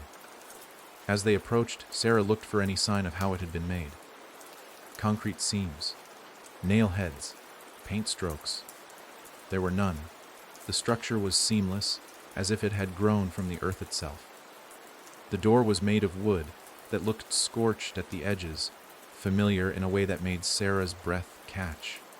It looked like the one she had closed in her mind weeks ago. "What if it's a trap?" she asked quietly. Lily's voice was even quieter. "It already worked, if we're standing here." Sarah reached for the handle, but there was none. The door opened inward with the slightest pressure, like it had been waiting for her touch. No creak, no groan, just welcome silence. Inside it was wrong, not horrifying, not blood-soaked or grotesque, just off, too clean. Walls white as bone, floor polished like glass, everything symmetrical to the point of disorientation. And the smell, that was what told her the truth. It smelled like her old apartment, the one she had when Daniel died. They were inside her again. Lily looked up. "It copied you." Sarah nodded slowly, heart thudding. "No, it copied what I buried." They moved through the first hallway carefully. Every door they passed had a name scratched into it. Some they recognized: Emily, Jonah, Ruth. Others were unfamiliar, but Sarah knew they belonged to people the house had touched before. Survivors, victims, builders. Then they reached a room at the end of the hall. The door was taller than the others, painted red. No name. Just a feeling that settled into Sarah's teeth and bones. This door waited. She reached out, then stopped. Lily had already opened it. Inside, there was a table, 2 chairs, and someone was sitting in one of them. Daniel. But not the boy. This Daniel was grown, same age as the day he died. Wearing the same hoodie, same eyes. Only those eyes weren't sad. They weren't even human anymore. "Sarah," he said, smiling. "Took you long enough." She didn't move. Didn't speak. "You told them about the house." He continued, voice calm. "That was your mistake." Lily stepped forward. She warned them. "No," Daniel said. "She named me." The room dropped 10 degrees. Sarah's breath became visible. The walls pulsed faintly. "What are you?" she asked. Daniel tilted his head. "What you made. The part of your grief you never faced. When you shut the door in your mind, you locked me in. But when you told the world, you unlocked everyone else's." Sarah staggered back. "No, that's not how this works. The truth was supposed to weaken you." "It did," he said with a smile, "but only enough to let me evolve. Pain makes the house, but awareness lets it walk." Lily whispered, "You're not Daniel." He turned to her, smiling wider. "No, little architect, I'm the hollow in every story. The silence after the scream. I'm what's left when the memory fades but the pain lingers." Sarah felt her legs weaken. "So what happens now?" Daniel, the thing wearing Daniel, stood slowly. The floor didn't creak. The walls didn't breathe. Everything just watched. "Now," he said, "now we begin construction. In every city, every country, every mind. This house is just the blueprint. A seed. And you," he pointed at her, "you're the contractor." Sarah shook her head, tears falling freely now. "I didn't want this." "But you did. You just didn't know that you did." He stepped closer, and the air around him buzzed with something ancient. "You mourned. You begged. You whispered. And I came." Lily reached into her backpack and pulled out something Sarah hadn't seen in years. A photo of Daniel, smiling whole. Real. She held it up between them like a ward. The creature paused. Its smile faltered. Because the real Daniel wasn't in this house. He was in that photo. In the memories that weren't haunted. In the truth unshaped by fear. Lily stepped forward, still holding the photo, and whispered, "You can't be what's remembered. Only what's feared. And we're not afraid anymore." The house shuddered. Hairline cracks spread through the perfect white walls. The light flickered. Sarah realized what was happening. The house couldn't survive honest memory. Not grief retold with fear, but grief remembered with love. She took Lily's hand, and together, they walked back the way they came. The walls trembled. The door at the entrance shrieked as it tried to close.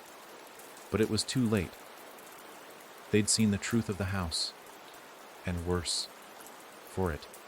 They were going to tell the world again. But this time, they wouldn't tell it as horror. They would tell it as history. And maybe that was how you end a haunting. By refusing to let it define the person it once hurt. The house collapsed behind them, not in rubble, but in silence. A silence so thick it seemed to swallow the space it left behind. One moment it stood like a scar in the earth, pulsing with the darkness of all that had been buried inside it. The next, it was gone. Not demolished. Not erased. Just absent, as if it had never been there at all. But Sarah knew better. She knew the absence wasn't safety. It was the pause before the breath. The stillness of the tide before it returned with force. The house hadn't been destroyed. It had simply changed form. Again, she and Lily walked back to the car in stunned quiet. Their feet scraped the gravel road, but even the forest refused to speak. No birds, no wind, no rustle of leaves. As though the trees themselves were holding their breath, waiting to see what would happen next. I don't think we won, Sarah finally said, her voice low and hoarse. Lily stared straight ahead. We didn't. But we changed the game. They drove for hours without direction, letting the road decide. The towns they passed through all looked the same now, normal on the surface. But Sarah saw the signs in the edges. A cracked window taped back together in the shape of a crooked cross. A mural with a door painted over in layers, but the outlines still bleeding through. People looking at shadows like they expected them to whisper back. Whatever had begun was still unfolding. But something had shifted, because stories were spreading. Not rumors, not warnings. Testimonies. People were writing about their dreams. About the doors. About memories that didn't belong to them, but still found a place to settle in their hearts. The hollow house had tried to feed on fear. It had thrived in silence. But now the world was speaking back. And that changed everything. Sarah and Lily stopped at a gas station in the middle of nowhere. The kind of place with old vending machines, a flickering open sign, and a clerk who didn't blink enough. Inside, taped to the counter, was a piece of paper. No signature. No explanation. Just a handwritten note. When you feel the door, don't run. Tell someone. Let it be known. Sarah looked at Lily. Did we write that? Lily shook her head. No. Someone else did. They stood in silence for a long time. That night they found a motel. Cheap, cold, but clean. Sarah lay awake long after Lily had fallen asleep. The girl curled into her side like she had when she was little, as if all the fear had finally burned out and left behind only exhaustion. And Sarah listened, not for the creak of floorboards or the groan of shifting walls, but for the knock. Knock. Knock. It didn't come. Not that night. Instead, something new whispered in her mind. A different voice. Not Daniel, not the house. Her own. You faced it. You lived. You walked away. And she realized that was the part the house could never predict.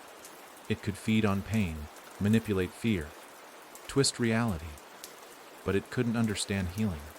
Not the raw, messy, unfinished healing that came after the storm. Because healing wasn't the absence of pain. It was the decision to carry it anyway. And that was a door the house couldn't walk through. The next day, Sarah and Lily drove to a library in a small town where no one knew them. They didn't check in. Didn't ask for help. They just found a quiet table near the back, pulled out a notebook, and started writing. The new story didn't start with fear.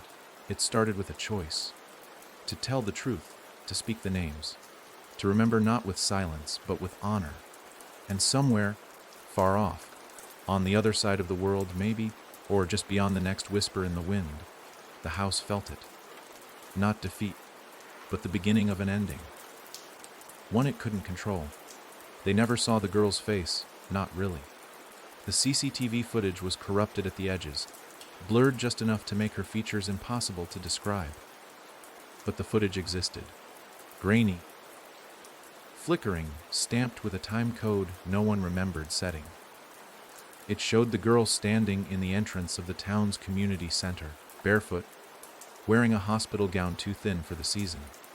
She stood there for 7 full minutes, unmoving, eyes trained on the camera. Then, with a suddenness that startled the man reviewing the footage, she smiled. Not an expression of joy, but recognition. She turned, placed her hand flat against the wall, one that had been painted just a week ago during a community cleanup, and left a handprint. Black, ashy, burned into the paint. By morning, that entire wing of the building was gone. Not collapsed, not vandalized. Just gone. A hollow shell of walls standing with nothing inside them. No rooms, no doors. Just space, emptier than space should be. And that handprint remained, perfectly centered on the wall. The girl was never found. This happened 3 weeks after Sarah and Lily wrote their final entry. By then, the story had taken on a life of its own. The hollow house had gone viral, not in the way horror stories usually did. It wasn't a trend or a creepy meme. It was shared, quietly, between survivors, between those who had seen just enough to believe. Not believe in monsters, But in pain that shaped itself into something hungry, people started forming groups, talking openly, naming what had been haunting them. And while it didn't stop the house's reach, it did something worse. For the house, it diluted the fear. The stories weren't being told in whispers anymore. They were shouted into voids and met with responses. Someone would say, "I saw a door like that too."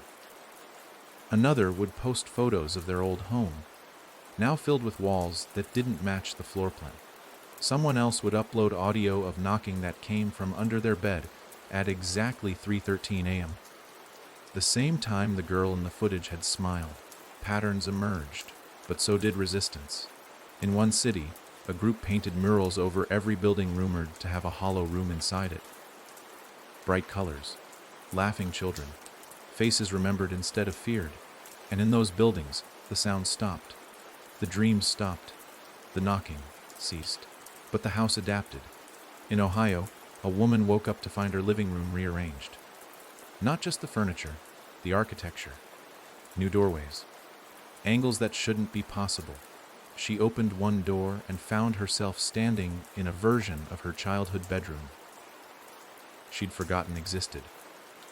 Right down to the yellowed poster of a band she once loved but now couldn't name. The hallway behind her was gone.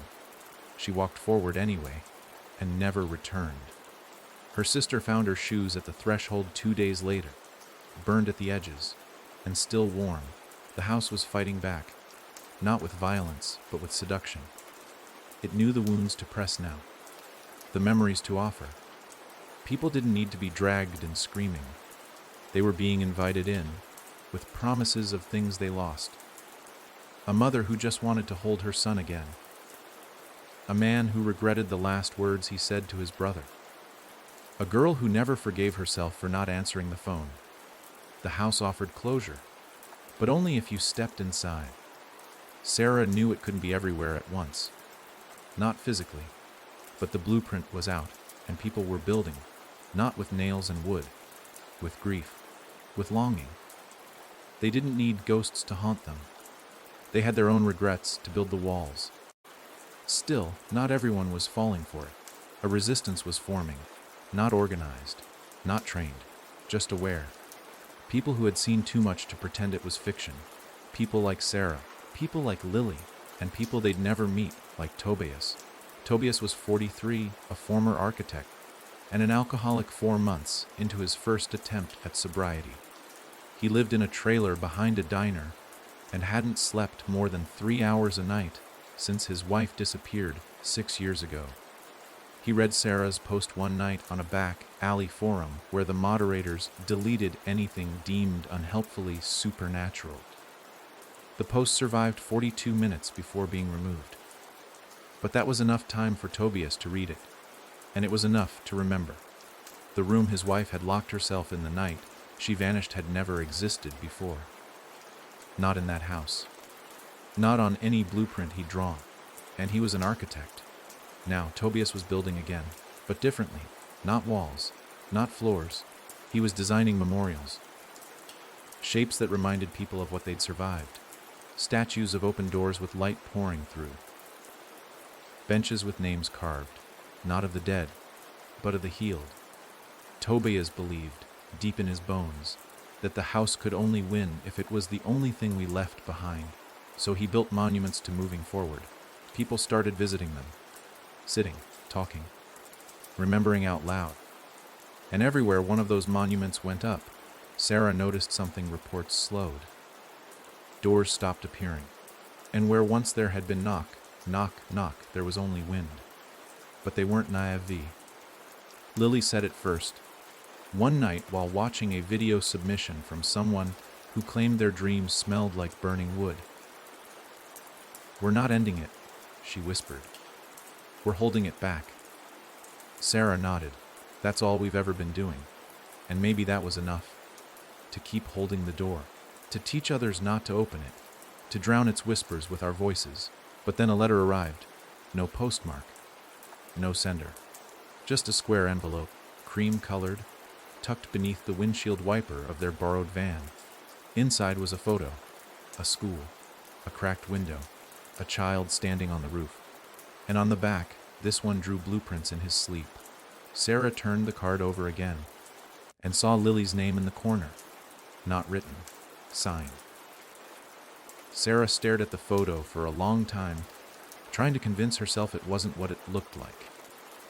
The child standing on the roof couldn't have been more than 10, arms outstretched, eyes rolled back so far that only the whites showed. But it wasn't the image that chilled her, it was the signature. Small, etched in the corner like a forgotten detail, Lily, not scribbled like a child's name, not playful or accidental. It was a signature, intentional, controlled. And it wasn't the first time she'd seen it. In the earliest days after the Hollow House had first started unraveling into the world, Sarah had noticed Lily's behavior shift.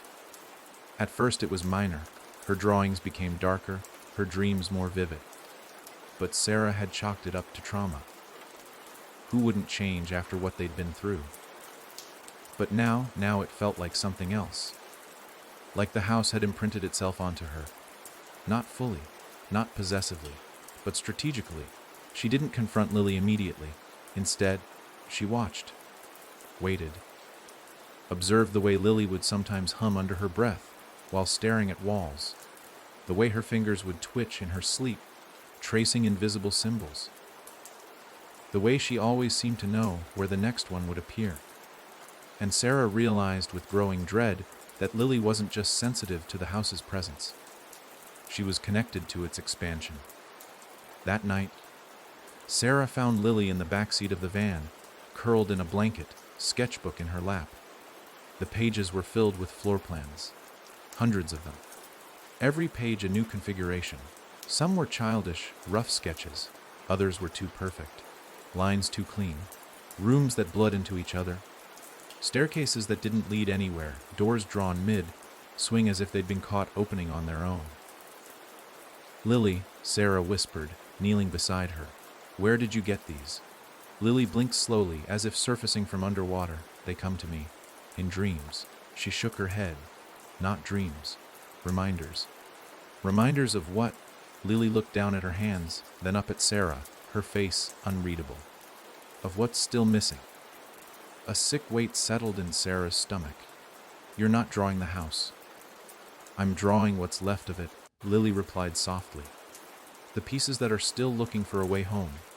Sarah recoiled. You think it's using you? Lily didn't answer. She didn't need to. It already had. But there was something different about this possession. It wasn't like the others. Not like the woman in Ireland who dug doors into her backyard, or the boy who vanished into a closet that didn't exist. This wasn't blind submission. Lily wasn't being taken. She was being used, like a lens. A vessel. A blueprint printer for an architecture that only existed when someone gave it form. And she was beginning to realize it too. I don't want it in me, Lily said, her voice suddenly fragile. I didn't ask for this. I just wanted Daniel back. That's all. Just once. Sarah swallowed her own guilt like poison, I know. And I let that thing in too. But Lily, it knows you now. It's trying to survive through you. Lily shook her head, tears forming. It's not just me. There are others. Kids. Artists. Architects. They're all drawing things they don't understand. The house didn't die when we escaped it. It seeded itself. It divided. Like it multiplied through our memories. That was when Sarah understood. The house didn't need to exist in one location anymore. That house in the woods. The one that vanished. It wasn't unique. It was a starter. A beginning. And now, the rest of the world was building the rooms. One by one. Piece by piece. Through grief. Through memory. Through people like Lily. Then we have to stop it, Sarah said. How? Lily asked, wiping her face. It's already in me. Maybe we don't stop it by locking it away again, Sarah said slowly. Maybe we finish it. Lily frowned. What do you mean? Sarah reached into the pile of drawings and pulled out a page. A floor plan Lily had abandoned halfway through. There were walls, a few doors, even a staircase. But no exits. No windows. No end. You said you're drawing what's left, Sarah said. So finish it. Build all of it. Not just rooms. Not just halls. Every inch. Lily's face shifted. Why? Because maybe the only way to destroy something like this is to complete it. Maybe it's been haunting us because it was never finished. Because it was left open. It was a wild theory. Reckless. But so was everything else about the house. And something deep in Sarah's bones told her the house wasn't feeding just for fun. It was starving for completion. Lily hesitated, then nodded. They worked for days. In motels, in rest stops, in the back of the van, under flashlight beams and thunderstorm skies. Sarah watched Lily's hands blur across page after page, building a structure that shouldn't exist. An impossible house made of grief, memory, and half-healed wounds. Every room she finished made Lily cry. Every hallway etched seemed to drain something from her, like she was bleeding memories onto paper. Until finally, Lily stopped drawing. Her hand hovered over a final page, and she whispered, "It's done." Sarah looked at the full set of drawings. An entire house, complete from foundation to roof, doors marked, rooms labeled, the architecture of fear mapped from start to finish. It looked empty. Not blank, but finished. A story that had no more pages to turn. And that's when it happened. The papers began to smoke. Thin trails of ash curled off the edges. Not burning, dissolving, erasing themselves before their very eyes. And with each disappearing page, Sarah felt a weight lift from the air. Like a pressure she hadn't noticed was there had released. Then came the silence. Not the heavy, haunted silence of the house, but the stillness of something finally over. Lily collapsed into her arms, sobbing not from fear, but from relief. Because the house hadn't just been haunting them. It had been waiting to be finished. And now, maybe, just maybe it was. They didn't expect peace. Not really. Even when the last drawing crumbled into gray dust between Lily's fingers, even when the static in the air seemed to vanish and the constant sense of being watched finally lifted, Sarah refused to believe they were done. Relief, yes, but peace, that felt like a trick, like the kind of gift the house would offer just before it asked for something in return.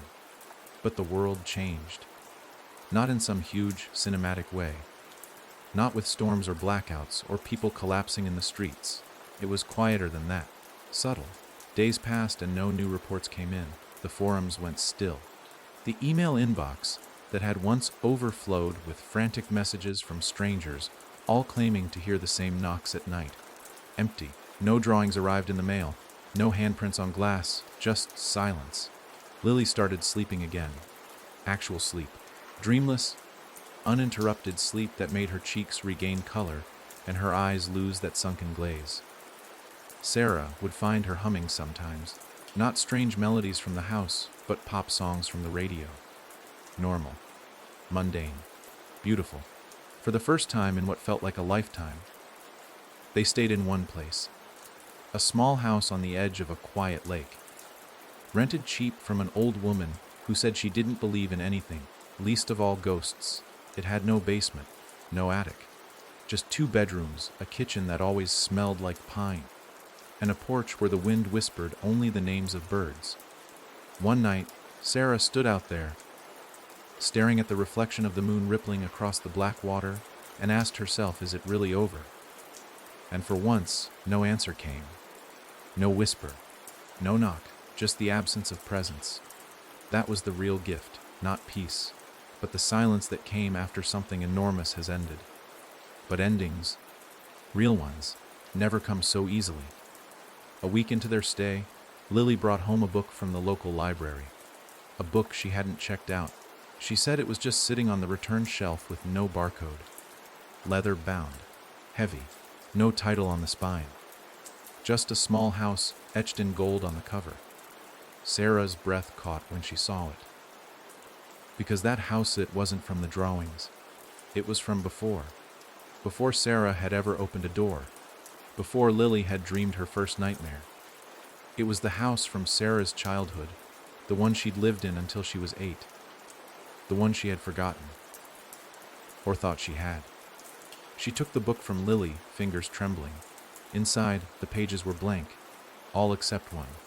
In the center of the book, written in jagged handwriting that wasn't Lily's and wasn't Sarah's, were 3 words: "You're not done." Sarah closed the book slowly, her heartbeat roaring in her ears.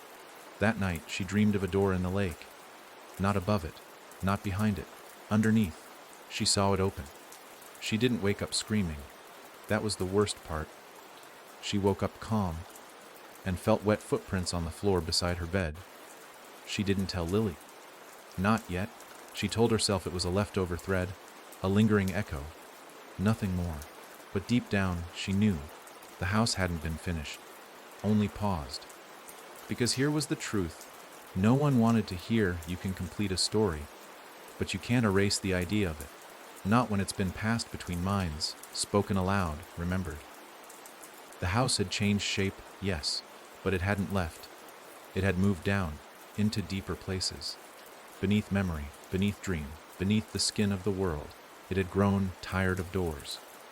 Now it was learning to dwell, to wait, to wear places as patiently as time wears stone, and maybe, just maybe, it was no longer trying to come through.